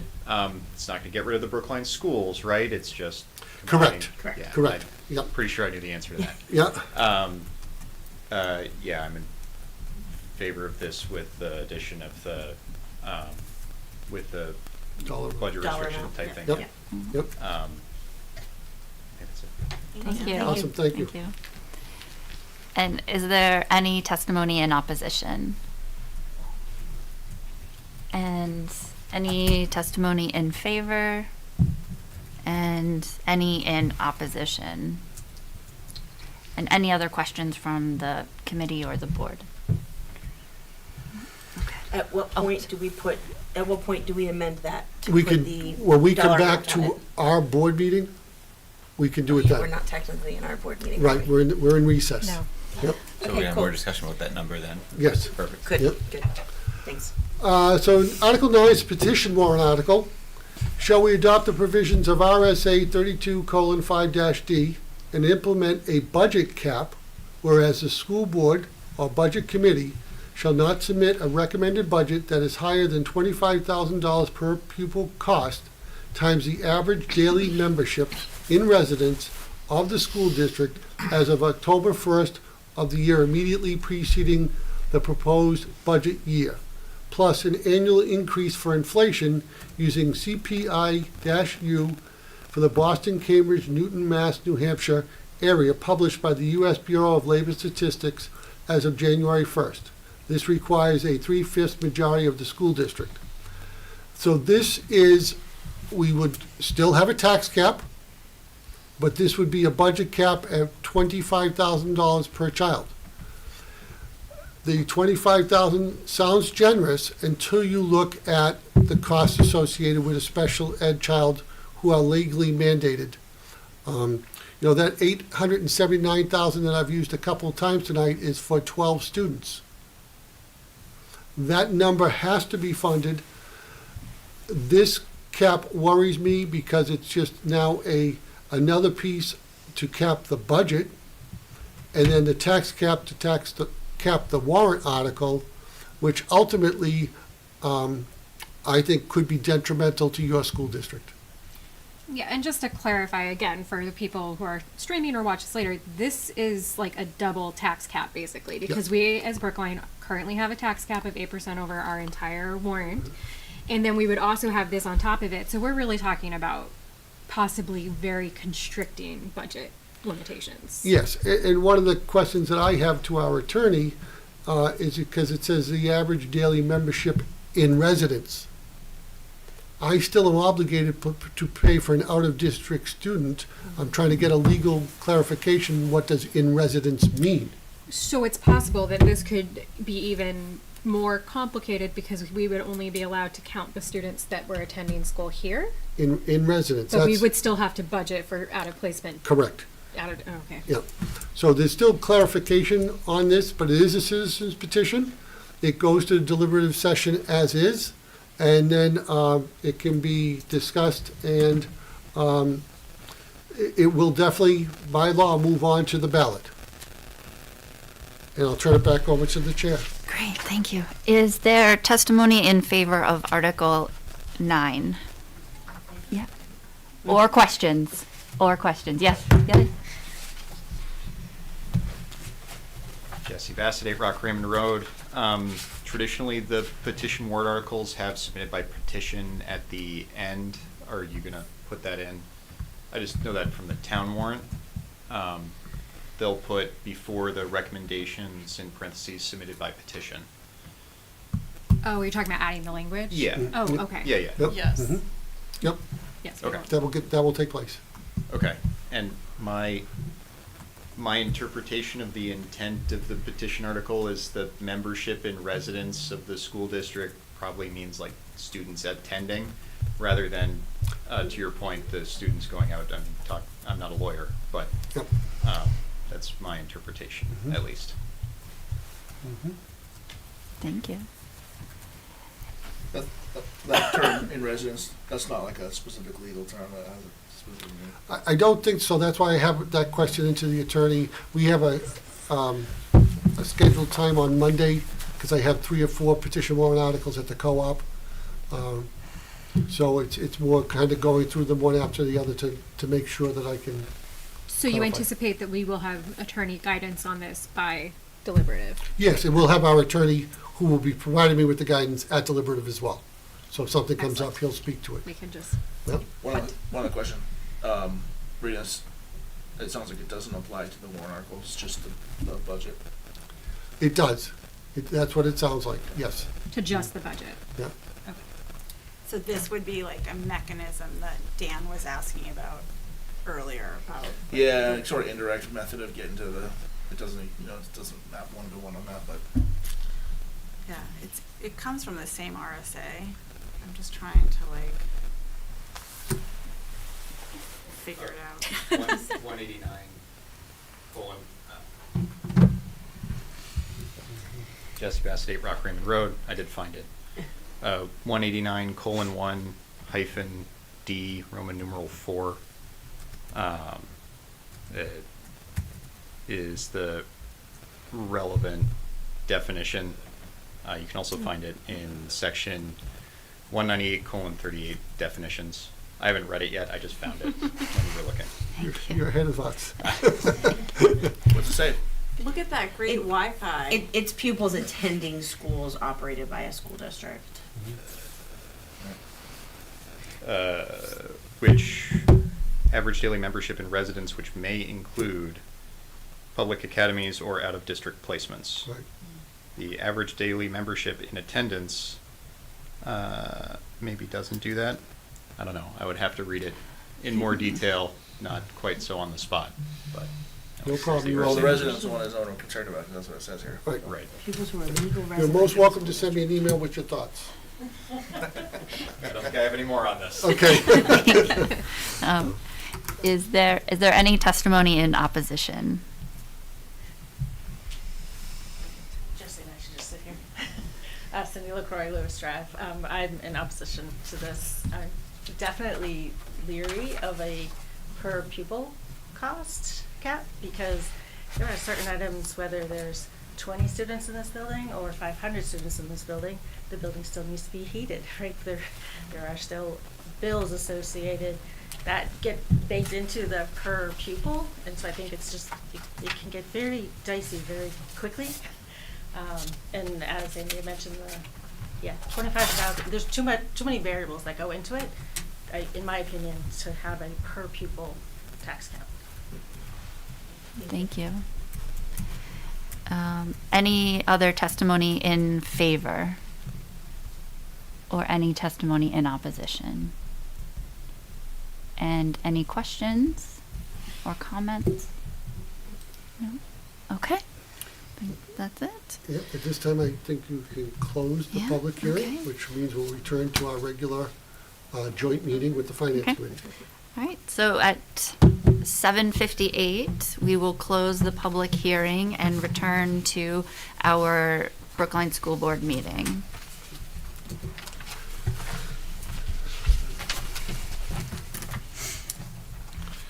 The next part of business would be to go through the articles and take positions on those. Did you want to do the clerk first? That's what I was going to do. Okay. Thank you for reminding me. But I'd like to start off, for those of you here or at home that aren't aware, we have been without a district school clerk for a while. We sent a flyer home via backpack mail the other day, and we were very happy to receive a response. Kelly has spoken to the individual, and I'd like to give you some information and recommend her for board approval for the district clerk. I am eager to offer my professional expertise and assist Brookline as the school district clerk. I have experience working in the telecommunications industry across various regions of the United States, where I have assisted with customer interactions, as well as permitting and zoning in the Midwest and Northeast regions. I hold a master's degree in marketing and a bachelor's degree in communication sciences. I have been living in Brookline for 2 years, and I have a 7-year-old who attends RMMS, as well as a 3-year-old. Thank you for your time and consideration. I look forward to hearing from you, and that's from Dulce, Lara. And Dulce, I apologize if I said that wrong. She lives at 14 Hillside Brook Drive in Brookline, New Hampshire. And I would very much appreciate a motion and a discussion around moving Elcha forward because we are in need of somebody for this year's meeting. I will motion to move that forward. Is there a second? Second. Kelly seconds. Great. Discussion? I just want to say thank you for stepping up. I know that this is, this might not seem like an important job, but it really is an important job to keep our district running and make sure that all of our election materials and all of that come together correctly. So yeah, just really grateful that someone has volunteered and stepped in. And echo your sentiments. Yeah. Yeah, we can't really run on this town without the tremendous work that the volunteers do, and so thank you. We need volunteers, and so the more, they say, more hands make light work, so thank you. Just need a vote. All in favor of passing this forward? Those opposed? Okay, it passes. Thank you very much. For the deliberatives, taking the positions on the articles, we will not reread the articles. They are the same as was presented Do we have to do public input? on each of the, No, it just says in the agenda, public input. Or that was, we're skipping that because we're not skipping it, it was We already designed to did be in the public hearing. correct. Because it says public hearing, that about. Right, I know, but see, I get confused. Can we at least pull them up on screen or no? Sure. Kelly, can you go back to that? I Sorry, can only focus Kelly. on one thing at a time. Can't remember that all. You guys talked about- Yeah. Listen, whoever. It's like, oh no, Well, Article I'm 1, gonna go home. We don't. Thank you. and what I would suggest is that for the article, we just so moved, and then a second, and then any discussion, and that would be the appropriate time if we were going to decide to remove an article, or if you didn't want to put one forward, that would be the case. We do not need to do anything with Article 1, because that's the election of officers, so that takes care of itself, Are we voting on each article as we go, or do you want to do a vote at the end? each article as we go. Okay. So Article 2 was the lease purchase agreement, and Kelly's working to bring that up. That was the $1,131,750 with a lease payment of $90,565 for the boiler, LED lights, and controls at both schools. So I just needed, Is there a motion to recommend Article 2 as presented? So moved. I second.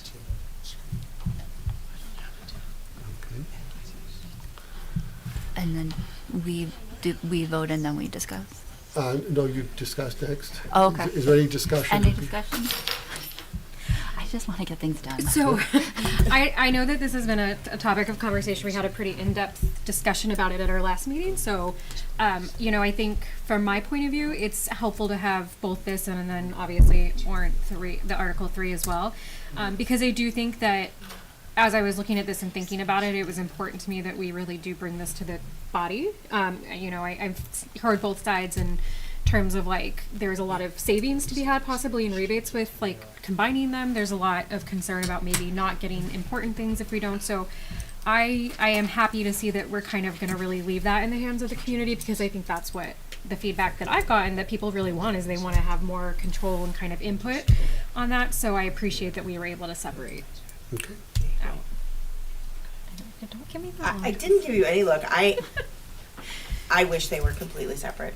That I don't like them packaged together. But I've said that at nauseam and at length, so I'm not gonna beat that any more than I have. But Allison, sorry, does 2 and 3 not satisfy that? No, because you did not even vote, because I asked for them to be separate. I asked for the boiler in one, the lights in the other, and if they both pass and if we get a cheaper interest rate on both at once, then great. If not, then it would have been the same as them being packaged together. I wanted to see them separate from the jump. So, but if this is the way that we're doing it, this is Vote against it. what I'm going Vote to. against it. Oh, I plan to. I mean, I just think it's important to consider though that at the end of the day, we're only 5 people, 7 people, right? So there is a significant amount of money to be had in terms of replacing LED lighting, and I don't feel like I'm qualified to make that decision in terms of separating or not. So I'd rather present the question and just let them tell us no if that's what they want and respect that than just be like, well, 5 people decided. Well, I don't disagree that there is a cost savings to be had, but I disagree that we package them like this because one is a need and one is a want, if we're being real. The lights work. The lights turn on, the lights turn off. Had we done this 2 years ago, the savings would have been higher because the rebates would have been higher. We didn't do it. So I struggle with the push of, oh, we're going to leave money on the table. Well, we've already left money on the table. And when I talk to people in town and I want to try to hear and listen to everybody, I know there are people who very much support energy savings and, but there are people who don't, who would turn around and say the lights work. It's not necessarily a need. Things are a little tight. We need a boiler. Let's go get the boiler. So I really wanted to see these as Article 2 is a boiler, Article 3 is the lights, and if they both pass, and if there is a savings to be had in an interest rate, then combining them. To me, I'm still leaving it in the hands of people if we were to have presented it that way, but that's not how it's being presented here, so. I mean, would that even be possible though to present it that way and then combine it, or do they have to be? I mean, is that even an option? Like Andy, if we were to say Article 2 is lights, Article 3 is a boiler, or whatever, do we have to then write another article to say we could combine them if they both pass? That's what I guess I'm curious. There would be difficulty with combining them. Okay. Okay. There would be difficulty in selling or getting a company that would take a lease for that small amount. Okay. And that's a significant piece that we would be looking at probably, just the lights would be a few $100,000. You wouldn't find somebody that really was going to want to do a lease, especially for that number of years. Okay. So, we did take the information back to attorney. This is the way he wrote the contingent articles, because he felt this was the best way, because, and maybe I didn't do the best job of presenting to him, but I said the Article 3 is what was the need. So Article 2 is the whole piece, Article 3 is the need. And the reason we put Article 3 separate is because if you voted down 2 and passed 3, we get the need. You didn't fund the electric because the lights still work, but if you felt as a voter that it was worth the investment, Article 2 was the way to go. Okay, so what I'm hearing is that it sounds like in terms of just like the way things need to be packaged and the way things need to be managed, that we couldn't really separate them and then come back to combine them later. We would have to present a combination and then a separate one. And that's really how it would have to If go. you went much below, like Article 3 is 600 and something thousand, that's going to be a tough lease to sell. Okay. Yep. Okay. Yeah, Andy? as it was, for Article 3, we had to do a 15-year lease. There was no way we could do a 20-year lease on Okay. that one. So I wonder, Kelly, the language in Article 3 doesn't include the language about the lease, and so it looks like in Article 2, we're doing a 20-year lease agreement for $1 million, and in Article 3, we're spending $50,000. So I think that needs to be clarified, because if I was a voter, I'd be like, wow, we're gonna spend $1 million to lease LED lighting over the course of 20 years, but it's only gonna cost us $50,000 to replace the boiler? Like, I think something's wrong with the way that that's written, perhaps.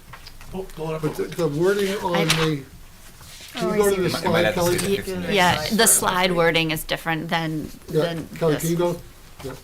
So Yeah, this is what will be on the article on the voters. Okay, all right. Yep. So what we're looking at in the draft, that's not the final draft. This is the final. This is the- I was going to say, okay, because I thought I saw 15 years somewhere. I was like, Right. no, I No, saw. that's right. I forgot that the warrant itself that So- you guys are looking at is a little different. Yeah. Okay, so this is what voters would Right. see Yes. Right. here. Okay. Because this, what you're looking at is what Don provided just to do the Yeah, voting okay. tabulation. Okay. Okay. But I think we'll continue to put the slide up. So you did have a motion and a second. I don't know if you're ready to vote. Is there any more discussion? Yeah. I do have a question. If we vote yay on 2 and nay on, like, do we have to vote nay on 3?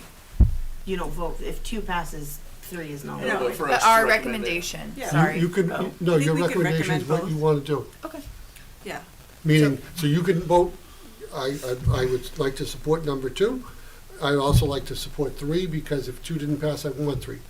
I don't want to support 2, but I do want to support 3 because I think the board is appropriate. Your vote is your vote. Does that make sense? It does. I just think that will also be confusing to the voters if they're looking, like I've done in the past, to see, well, hey, what does the board and the finance committee think? Right. And that's why people should attend the deliberative session. Yes. It is. Yes. So that, It is. and if you look at Mhm. a neighboring, not so closely neighboring district in New Hampshire, Kearsarge, had lines of cars waiting to get into the parking lot for their deliberative session. So, really great participant democracy there. So, but I think that's the benefit of the deliberative session is that We are able to explain, right? we're able to explain, people should come, you know, Allison will have the opportunity, someone will say, like, why did you vote they no? absolutely will. She'll be able to explain it. Why did you vote yes? We'll be able to explain it. And I think, you know, we voted yes on 3 because we knew that there was a chance that 2 might not pass, and we wanted the voters to have that opportunity, you know. Since there was an opportunity for other discussion, the escape clause, Yep. what's the nature of that? When you do a lease, it's required by law to have an escape clause. So if ultimately the voters, 3 years down the road, could decide Okay. that they didn't want to pay it, But that's what it means. it's tied into, we say we're not appropriating that anymore? Correct. Okay.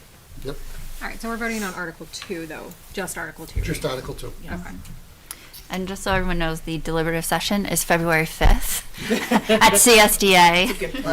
What time is that? I believe it's 6:30 with a snow date of the next day for February 6th. So I hope to see many, many people there. All right, so we are ready to take a vote. All those, first we'll do the school board. All those in favor of this article, please raise your hand. That's 3. All those opposed? 1. For the finance committee, please. All those in favor? 2, and no opposed. Thank you. I have my So motion. then, You know what? we move on to Article 3. Oh, no, thank you. Before we do that, is the board opposed to allowing our principals to go home? No. No. Please go. No. Please go.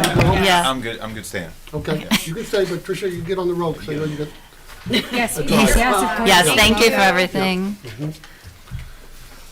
So Article 3, we just need the motion, Tracy. to Oh, start that yes. process. Is there a motion to recommend Article 3 as presented? So moved. Is there a second? Second. Thank you. Discussion? So yeah, I just again want to be very clear that for the voters, this is an option where we are saying we recognize the boiler is a need. We are going to emphasize that the boiler is a need. We like to heat our schools. We like our kids to be in school, which they cannot be if the building is not heated. So this is an option to just take care of that need. So I just want to reemphasize that like we are really giving the option here to the legislative body that you can tell us what to do, and we're separating out a need so we can make it very clear that this is a need that we like. And if we don't pass this, then we are running the risk of having a much larger expenditure down the line out of a fund or a trust because the boiler has to work. Like we cannot have kids in a building that's not heated. Just be very clear about that. And, as Andy, described during last month's meeting, if there were a failure of the boiler, and I think we talk about this at every deliberative session, like, schools would close until such a time that the boiler could be replaced. The superintendent would have to make an emergency decision to purchase what's available and have it installed at the market rate, and then hold a special meeting, again at a cost to the the legislative body and the taxpayers of Brookline to vote to fund that expenditure after the fact. So it's going to be a lot more expensive because when you plan to replace your dishwasher at home, you can shop around and get a good deal. When you have to replace it, or maybe dishwasher's not a good example, but Like your refrigerator. yeah, something that you need. You're paying for emergency service. Yeah, Just you're, when you're Boiler, your furnace. you're paying for that emergency service, which does not come at a discount. I do also want to bring up again what happened recently with our firewalls at school is another good example. I believe we had it on the warrant articles to replace the firewalls. That did not pass. They then failed. We did have to really kind of mediate that immediately because, again, kids not be in school without firewalls. So the fire alarm. Annunciator panels? Maybe. I don't know. It's the fire panels with like what triggers the fire alarm if there's a fire.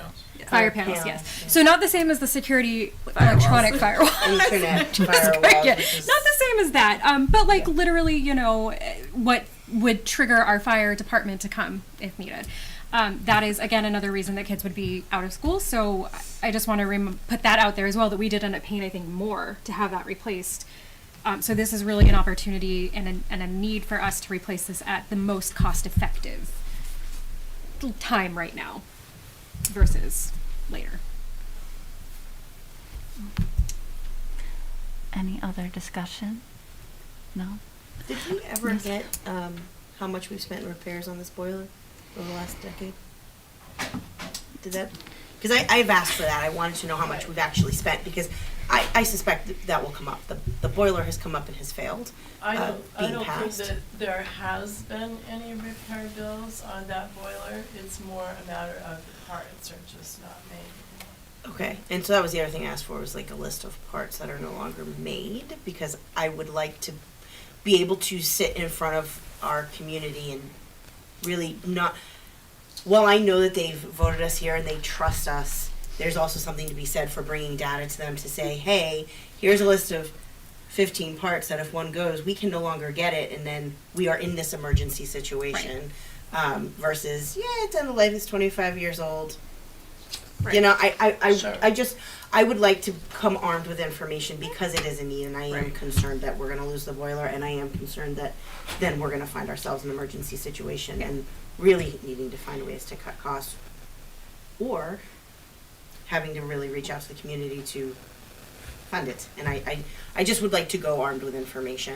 Right. So if we haven't had a whole lot of repairs on this boiler over the last 10 years, great. But if we can reach out to whoever services it and let us know, like, how many parts actually are not made for this We anymore can would be certainly helpful. attempt to get that information, but That'd be I great. can't promise that we can. Okay. Yeah, but I think that's just us doing our due diligence, right? It's just pointing out, like, we have really researched this from every opportunity.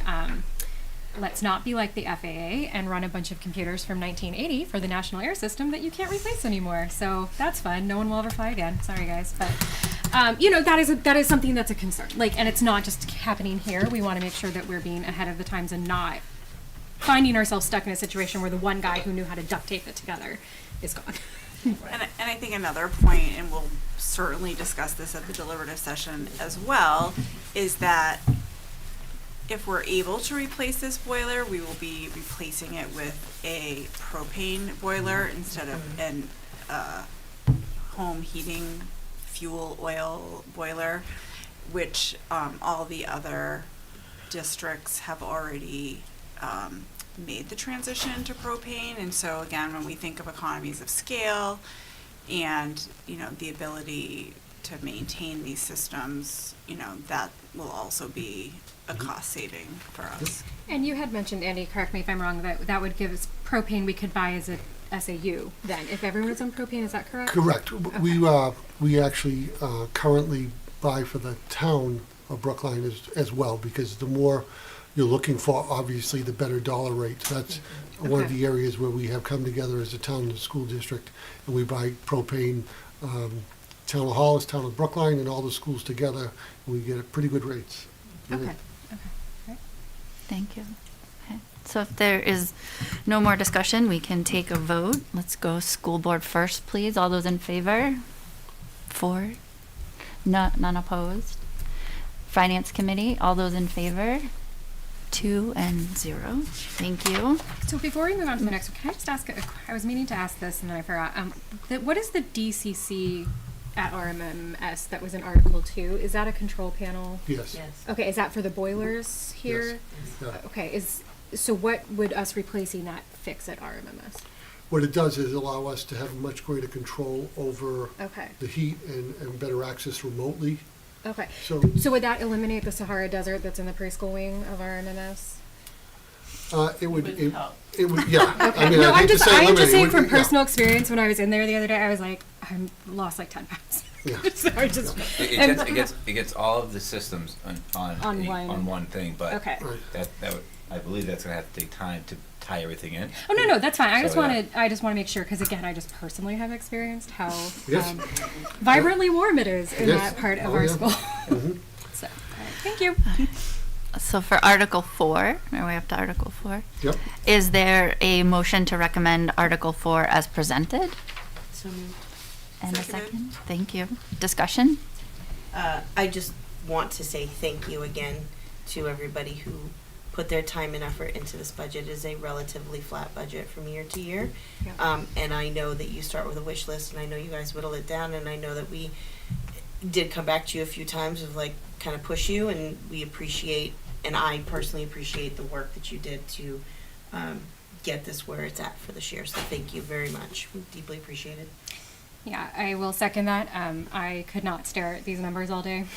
Could not do it. So I appreciate the fact that you guys do that for as many months as you do. I also just want to point out that like when we looked at the list of cuts, those were some pretty intensive cuts that we would have to make that really would not benefit our students at all, especially with like having to cut down on an interventionist and having to cut down on a school psychologist. School psychology is something we're paying for either way. So we can either hire someone and have the ability to pay a rate that is more like palatable, I guess, for our taxpayers, I'll say, or we can contract it out at triple that rate. But that need is not going to go away. Like we are required by law to provide those tests and engage in that. So that is something I just want to point out as well. You guys have done an excellent job, and I think we've all done our due diligence to try and ask questions about getting us to, a really good budget. But it's services that are needed and services that are not going to go away. So us incorporating it into our budget actually allows for better financial investment and return in our students and provides a better educational experience for our students.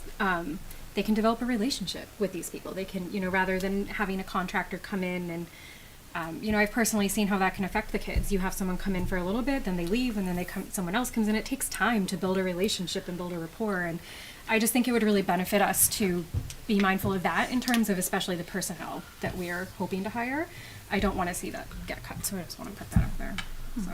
I agree. It gives us much more control over our finances if we are able to employ a person rather than use contracted services. Yeah. Anything else? Okay, all right, let's vote. Let's go school board first. All in favor? 4. None, any opposed? And finance committee, all in favor? And opposed? Okay, thank you. Okay, Article 5 is the SAU budget.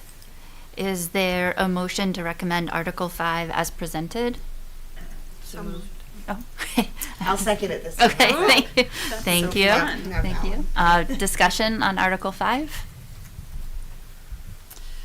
No, I just would say again, and I think this point has been, made, the job that gets done at the SAU level to manage the complexities of, 4 different budgets, different collaborative agreements. I do think that we are getting, these services at a bargain for the amount of work that's done. And,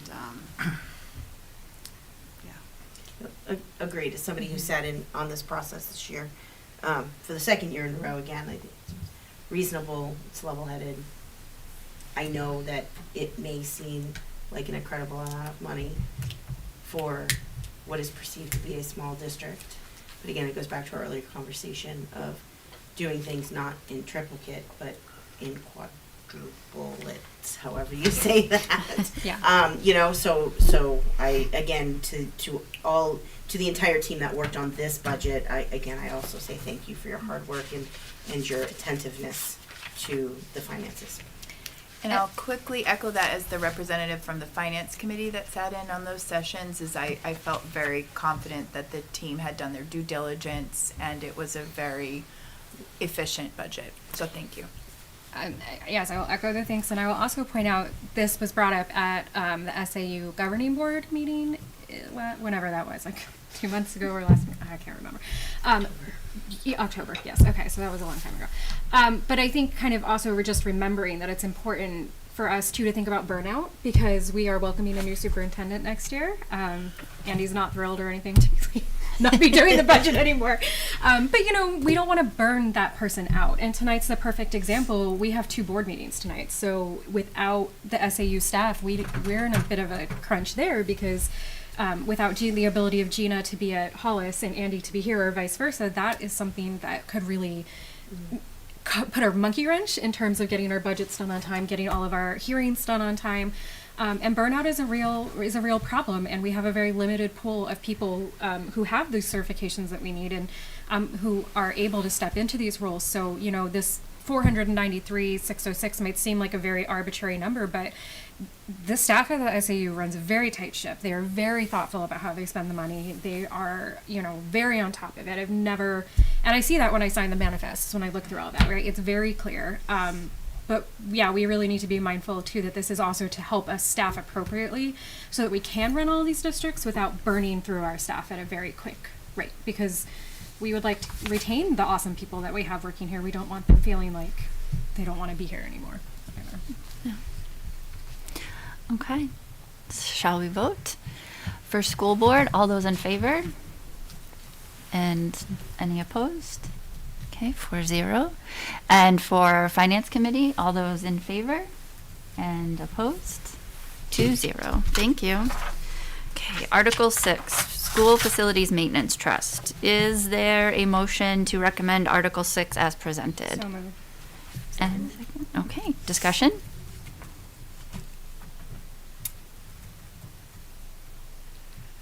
I'm generally broadly in favor of putting money aside. Yeah, I think, and especially reading that there's no amount to be raised from taxation, I think that, yes, we might forego a potential reduction, but that's a possible reduction. And just given, you know, we have talked more than once about the age of our buildings, we do need to be aware of that. So I agree with Daniel that putting money aside to make sure that our buildings remain in operating order is very important, and especially with it not causing more money to come out of taxation, I think it's just a smart thing to do. Mm-hmm. On the slides, you get down to slide 30, it says Article 5 at the top. It's just FYI. Yeah, I noticed that too. Okay. And by passing this, we're able to do those items on slide 30, correct? Yes. Okay. So I am very much in favor of these Yes. versus lights. I would just like Dan to say Just thought I'd slide that in there because it's a similar cost, right? And this is where I start looking at like big picture and really trying to be mindful of looking at the whole financial landscape, because I feel bad. Like I want to support everything that we do, and I hope, you know, I feel bad not saying yes, let's go do all the lights. But then I look at this and I'm like, well, if we're picking and choose, like, yes, like. Let's create a step program space. Let's fix the bells and the intercoms. Let's fix the roof. I mean, I don't want Dan up there shoveling. Yeah, I was gonna say I don't think Dan should be on the roof. You know, like, I mean, the bathroom renovations are important. I've got a kindergartner who tells me she holds it all day because she is weird about the bathrooms. Like, she comes home and runs to the potty. Like, let's do those things. Got it. The lights work. Okay. I will. I'm not talking about the lights, but I will also point out that in terms of the maintenance trust, we're also, just to remind everyone as well, that we're also looking at that really potential cost savings in terms of special education, of being able to service our students, which is very important. And, you know, as a person who has special education needs in their family, to have integration is huge. To have people in their community is really huge for quality of life and for being able to kind of allow them to dream for things beyond school rather than just, you know, having to stay at home. So, you know, it's just a reminder too that we're actually looking at, if we're looking at strictly at money and finances, us putting this money in the maintenance trust, putting money aside and being able to make those changes is bringing, it's helping us save money in the long run and really serve our students again better, which is our goal here, right? Is to make the educational experience positive for all of our students in our community. Yep. Thank you. All right, should we wait for Kate to get back? Let's keep moving. Okay. Come back to it. Okay. Oh, okay. So, school board, shall we vote? That's okay. We got it. School board, all those in favor? Opposed? 4-0. And finance committee, all those in favor? And opposed? Thank you. Okay. Article 7 is rescind the tax cap. Is there a motion to recommend Article 7 as presented? I so move. Thank you. A second? Thank you. Discussion? Yeah, I mean, I just think that we can't, I don't think it's fair to the district or to the taxpayers or to the legislative body to be governed by something that we didn't vote for. And, you know, if we are beholden to these new rules, you know, as decided by the New Hampshire legislature, that we as a district are gonna really pay the price in terms of the quality of our education, in terms of our classroom size, in terms of our ability to retain quality educators and staff. And so I think, you know, truth in packaging. You know, and as Andy has said, if the will of the legislative body is that they do want to have some sort of a cap on spending or on taxes raised, that you know, that should be proposed with the current understanding of the current RSA 32:5. This is the point in time where if we need to reword something, we can, right? Yes. Yep. Okay. If I don't listen to this, if I don't go to the deliberative session and I show up at the ballot, I don't understand this. And I'm wondering if there's somewhere in here we can enhance the wording, so as adopted by the Brookline School Board on March 12th, whereas the tax cap was only on the operating budget and the RSA now requires the full, something. So something like a change in law? Just due to change in law or something, just to clarify that the original intent that the school board voted on was for the operating budget, and now with this new law, it's all encompassing, and I don't have the polish to be able to word that properly. But I feel like the planning board does that, like when they have, you know, items on the ballot. I've seen like the planning board like sort of have an explanation for why they're proposing this ordinance. Are we allowed to like, do that? I mean, I think we can do it. Can we add that like at the deliberative session? Can we add it now? Well, and Gina also produces the district report, which has all the warrant articles with a brief explanation. Yeah. But those don't show up at the ballot. So if I am one of those incredibly busy community members that care enough to show up and read the ballot and vote, and want to be able to read all the things, but I just can't. Sure. This is where I want the clarification. Sure. I appreciate that we put it out in multiple spots.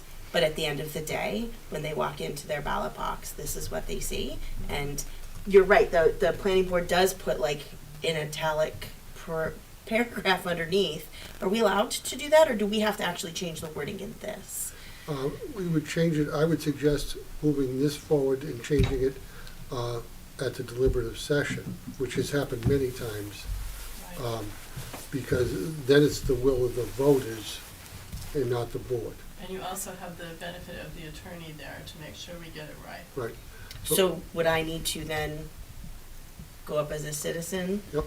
To then Yes. ask us to do this, but then on the spot, Peter, if he's there, is gonna say, okay, well, how would you word it? And I have no idea how I would word it. Well, I can, we have a, Is a question? Yes.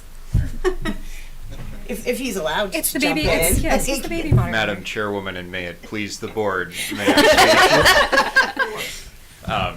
Jesse Bassett, 8 Rock Raymond Road. As long as you don't touch the language there, that is statutory language that's up on screen right now. So RSA 32:5-C gives specific language for how to rescind 32:5-B. So you can't modify what's up there. Ask a lawyer whether or not you can add an explanation or anything to the warrant article itself. I'm not sure whether or not you can. my feeling is to let it go to deliberative like this, because that's the moderator's meeting, and the moderator by law has quite a lot of flexibility. And legal counsel will be there to guide the moderator so that you won't invalidate something legally. So I understand I just know this because it's happened multiple years for us. And between the moderator and the attorney, we usually get it right. But tonight, us sitting here, I wouldn't take that risk. As assistant moderator who's being urged by the current moderator to run for moderator, Yeah. I have particular skin in this game. Yeah, I think the last time it was you can, but we'll figure it out then. Right. Right. And again, as knowing your other role, that's why you're always welcome to email, because as a moderator, you can be connected with the attorney so that you have that clarification before that night. Correct. Yeah, I get to look all this up. Exactly, yeah. So like, I'm just concerned that if I go up and I raise editing this, that they're gonna ask me to edit it, and I don't know. Well, but at the same time, if any citizen here, if any citizen came tonight, it's kind of my obligation to work with that citizen and legal to help with that. So I now know the issue. I can now go back to legal. The answer may be you can't touch it, to Jesse's point, but I would do that for any citizen. So I would suggest voting on this the way it is. If we can make adjustments, I would have that language and move forward in that role. And you'll help me as a citizen to move forward. We would do that for any citizen, whether we do that for petition warrant articles, just because we want them to be legal. That's the biggest thing. Yeah, and I hear what you're saying is that if we try and change it now without the benefit of legal input, we might actually make a bigger mess Correct. later, which I do not wish to do. That's fine. I would recommend that if you feel like this is not explanatory enough, add an explanatory slide and discuss it at the deliberative session. You can also, I'm not going to speculate on what else you can do without consulting advice first, but at least bring this up at the deliberative session. You can talk about it as much as you want there. You may not be able to modify it, though.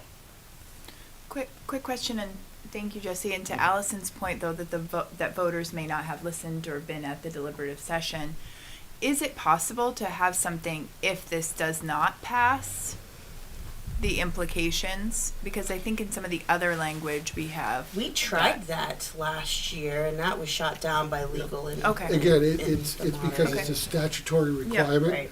Now, there's nothing that would prevent us from doing part of the presentation, having something about that. Nothing that prevents us from, as citizens, talking to other citizens about the intent. But from the language here, I suggest we pass this as is. I'll take Allison's concern back to legal. Obviously, Jesse, as the assistant moderator, always can get input from the SAU. Right, and you're more than welcome to, on election day, to stand outside with sandwich boards with more explanation as needed, as long as you're outside the election corridor. Yep. I guess in just a legal follow, you can ask legal the follow-up Yep. question, because to Kate's point, when I've gone to the ballot and the planning board has had things, they have had an italic parentheses underneath with an explanation, and I've never seen that for the school board. So I would like to know if we are able to do that, and if we're not, how can we make it so that we can? Because I think it would be helpful. So can you follow up with that I will question do. as Sure, well? I will follow up. And using the planning board as an example, since we've seen it in town, but perhaps it's a slightly different form of government. I don't know, I can't always New Hampshire is very free. follow even what we have going on here, so. The restriction here is that there's specific statutory language that specifies how the question must be laid out. So in here, it says the question shall be, and then in quotes, and you have to put what's in quotes right up there. So it's if the planning board is saying, shall we adopt a zoning thing, and there's no statutory requirement for how that's phrased, they can do whatever they want as long as the question is clear.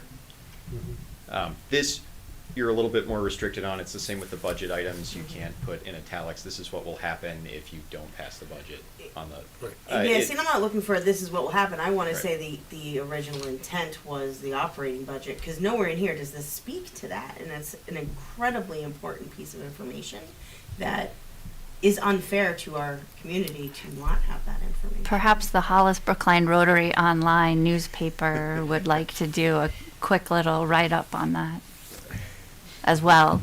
I think too, there's also, from what we were talking about with the zoning, I don't want to add more to the discussion. I know we're going to talk about it, but I think they do like a little handout, right? Is that, am I remembering correctly last year from voting? Like they do a little like one sheeter. Oh, to walk in with. At voting. Are we allowed to do that? We provide an information guide.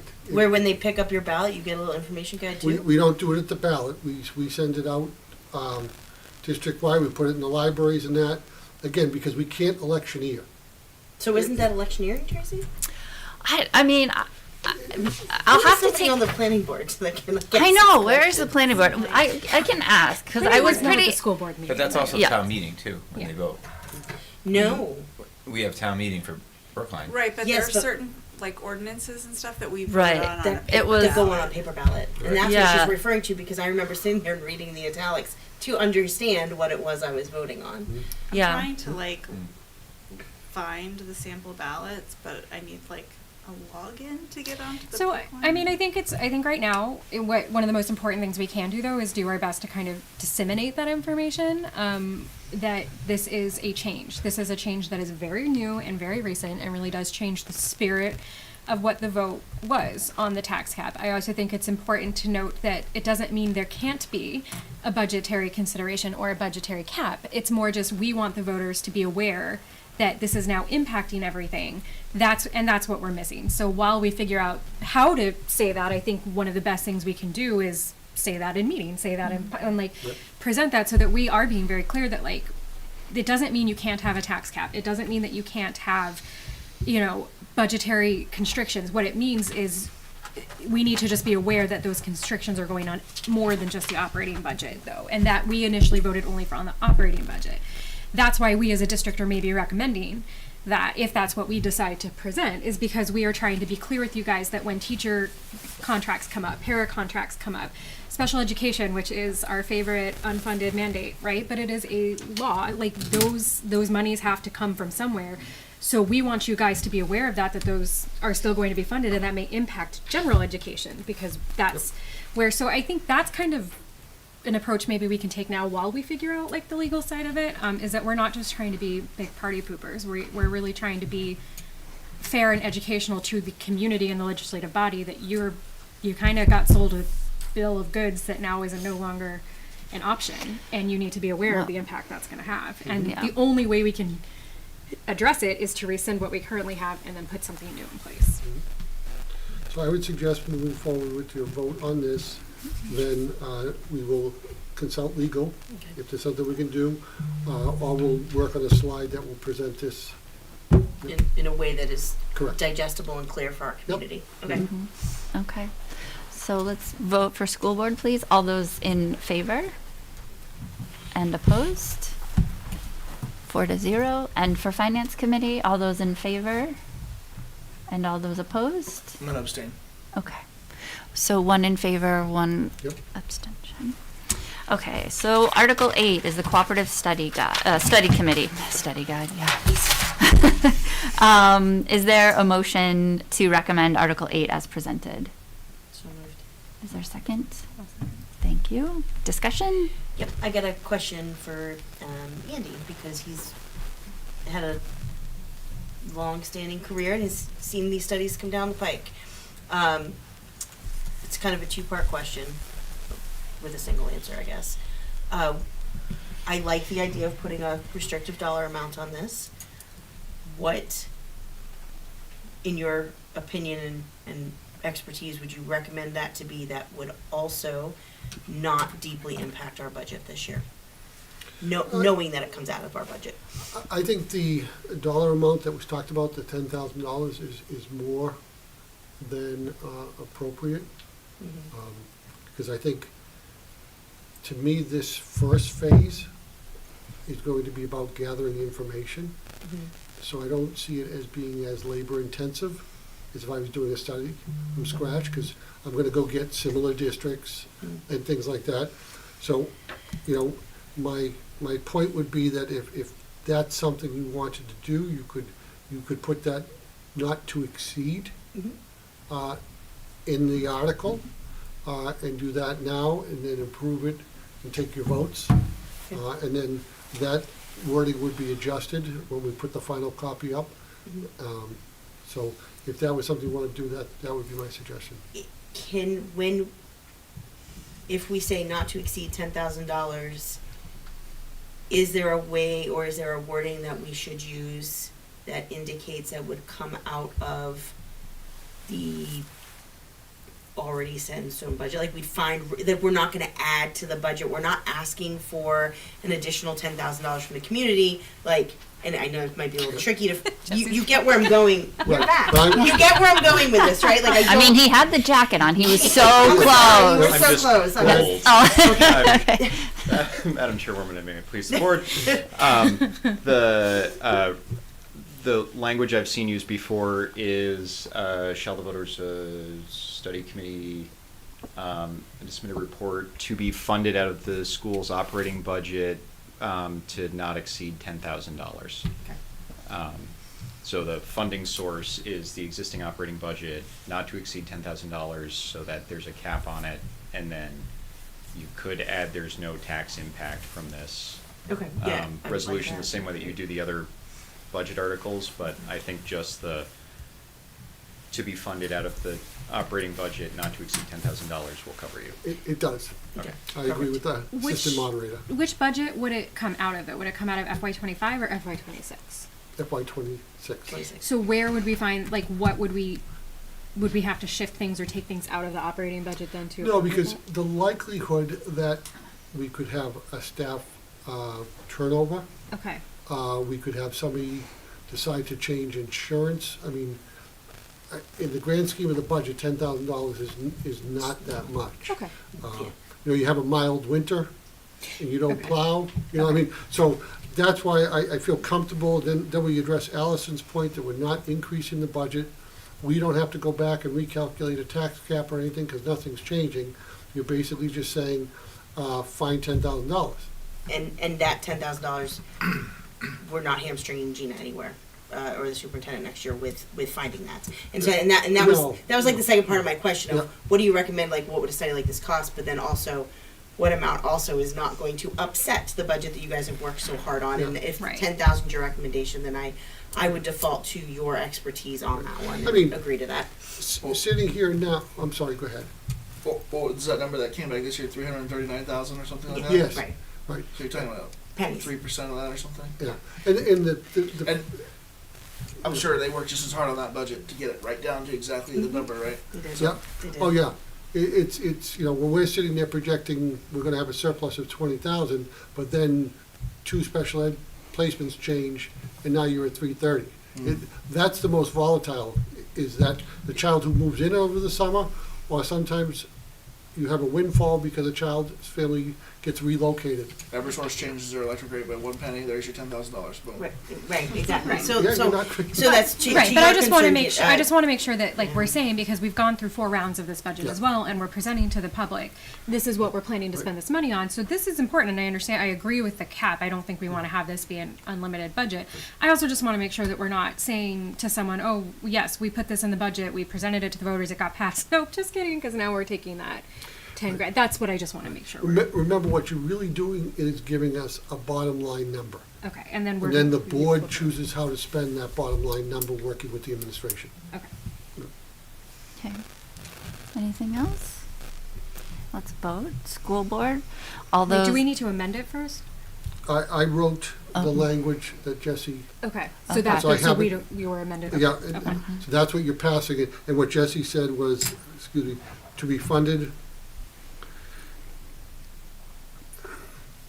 out of the school's operating budget not to exceed $10,000, and there's no tax impact. Okay. Okay. I just want to make sure that that's Yep. what we're voting on, is that Yep, and not that's- this. Okay. So we want to we want to vote on the article as amended. Correct. Okay. Yep. Okay. So do we need another motion? No. Nope, because Okay. this vote will support the amendment. Okay. Okay. All right. All those in favor? Opposed? Okay, 4-0 from the school board. And finance committee, all those in favor? Well, if there's no tax impact here, Are do you we need to voting? vote on Okay. this? You don't. This is Historically, if pending. it hasn't been a financial impact, finance has not taken a position. Okay. If- Only if you want. Yeah. Yeah. if you want. What do you think? I mean, you're here if you want to raise your hand. We're gonna do it. Okay. All right. All of So, those in one, favor. one yes and one no for me. Okay, 1-1, please. Thank you. All right, and last but not least, Article 9. Is there a motion to recommend Article 9 as presented? So moved. And a second? Second. Thank you. Discussion? Bless you. Bless you. Yes? So, yes, this is not something that I am in favor of because I think that this is very hamstringing, just in terms, again, of like all of, like, I think that a very good point was made, especially by Cindy, that like bills still have to be paid, things still have to be done, all of these things, like they don't change no matter how many, and Allison, I think you made this point as well, that it doesn't really matter how many people are in the building. We already have a tax cap. We're already looking at the budget with an eye towards keeping things in a very level manner. I just think this feels unnecessary and really hamstrings our ability to retain staff, to provide quality education to our students, and to make sure that we're meeting all the needs that we have. I don't want Brookline to suffer from that because we got slammed with like a double. And I think it's very misleading because in a way this doesn't make it clear that this is in addition to the tax cap we already have. That this is, we're not the same as like the co-op or Hollis, because I think this is on the co-op as well. They don't have a tax cap, so it's different, right? Like Brookline is a different entity because we already have that. So I'm concerned about that, and I don't think this is very clear about that. If this passed, does it get applied to 26? Or do we, because we've already gone through all budget and because perhaps the warrant article with the operating budget may have already, well, I guess they could vote on at the same time. Like, what is it, which budget would this 27. first, it would go towards 27? Which is With no way to undo it. right, and by that point, I mean, I believe we have contracts we have to negotiate next year, right? So Correct. we're negotiating contracts with this hanging over our head, and we're not sure how it's going to impact that. That's going to make negotiations a real interesting time for Yeah, everyone. I've worked in school districts and with budgets for a long time, and having being hamstrung by a per pupil cost is scary. Member of the public, please. Oh, the assistant. Sorry, excuse me, assistant moderator. Thank you. I just want to make a correction to this, having read it a bunch. I'm not sure that you can correct a petition warrant article without contacting the petitioners. I haven't looked into that yet. I'm still learning. I'm only an assistant. It's 32:5-E as in echo. That's the wrong RSA number. This is also statutory language. That's listed here, so shall we adopt the provisions of RSA 32:5-E and implement a budget cap? All of that is very specific. So if it's not the right language, is it even valid? The intent of the petition warrant article is fairly clear since they got one letter wrong. But the rest of the statutory language does appear to be Okay. fairly correct. So what I learned last year is that even if it is incorrect, if it's a petition warrant article, if it is not correct at deliberative session, it still goes to ballot, and then it still needs to be honored per its intent. So it's really important that if this is not correct, that we help communicate that, so perhaps we can work with the petitioner to ensure that it is correct. Well, yeah, we want to make sure it's correct, because if we're putting it forward to vote on, which we are, we want people to understand what it is that they're voting on. I just know, like, in the past when we've had to go in and cure things, I don't know if that would be the case. Like, would we have to come in and cure this if it was not correct? That's my question. I think I would agree with Jesse's interpretation Okay. and what Allison said about the intent. But we have time, because if legal, I made a note, I'll be touching base with legal. If we needed to make a change on the floor, we could easily do that to get it Okay. correct before we moved it forward to the ballot. Okay. Right. It might be safer and do what legal recommends, but Yep. it might be safer to leave this alone and then when it's brought up on the screen, propose a different motion for Article 9, propose it as amended with the language fixed. Correct. So, You're do what correct. the lawyers say, Yep. but, Mhm. thank you. Thank you. Anything else on 9? Okay. All right, thank you.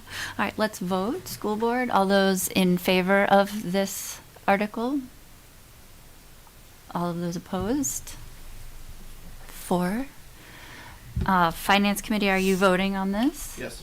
All of those in favor? And all of those opposed? 2. Thank you.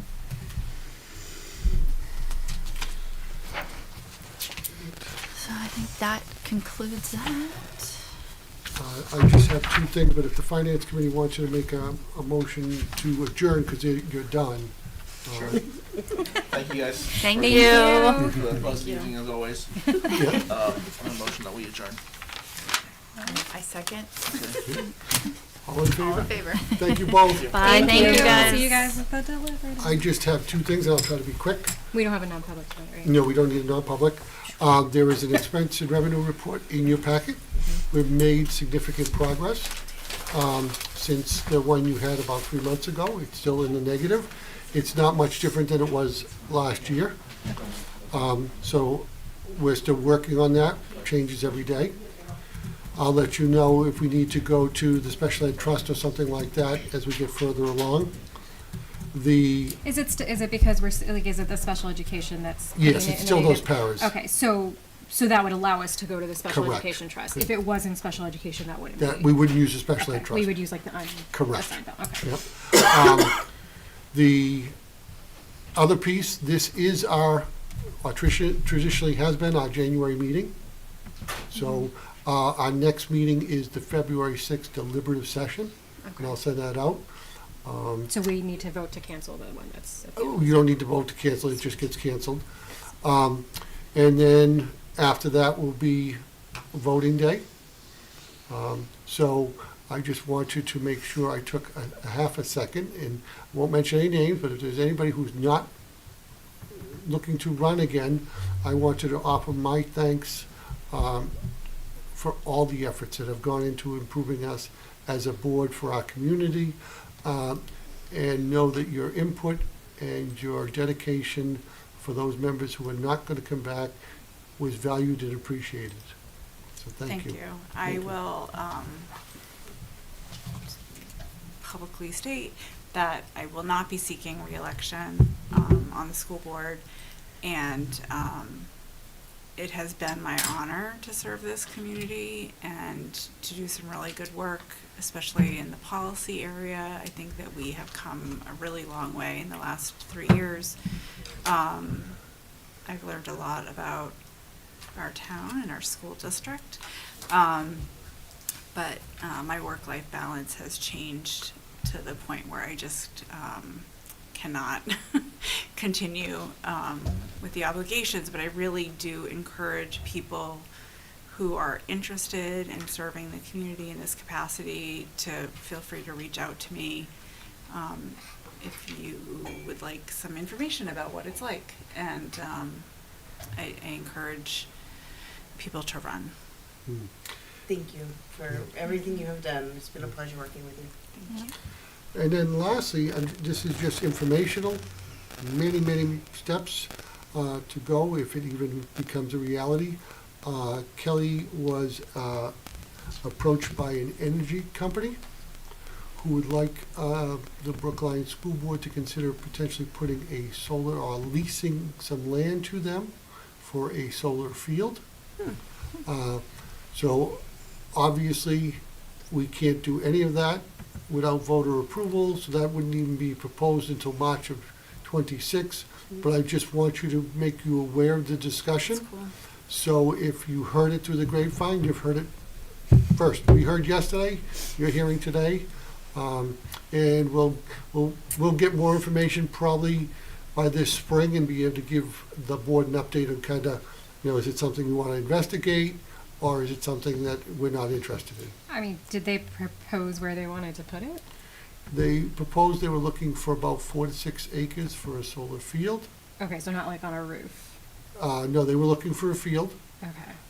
and they were looking to lease that from us for a fee. And we have multiple questions in terms of, what other benefits would we potentially get for allowing them to come on our property? Where do we have 4 to 6 acres that our children don't use? We have 110 acres at CSDA. It's not all cleared then, right?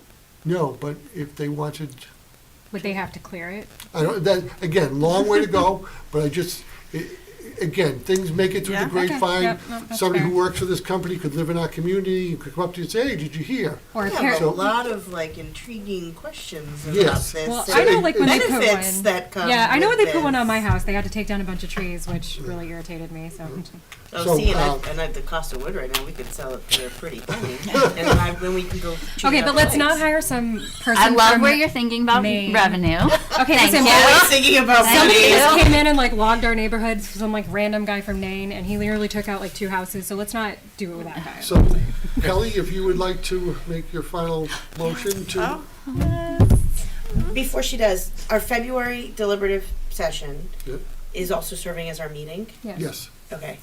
I missed that last year, and I was like there dumbfounded. And there then- have been times when like, we've had like yeah. non-public before or Yeah. after. Okay. Yeah, I would like to make a motion to adjourn this meeting of the Brookline School Board. 1 second. Vote. All those in favor? Gotta vote. Yep, got to vote. Thank you all. Have a good Thank night. you. Thank you.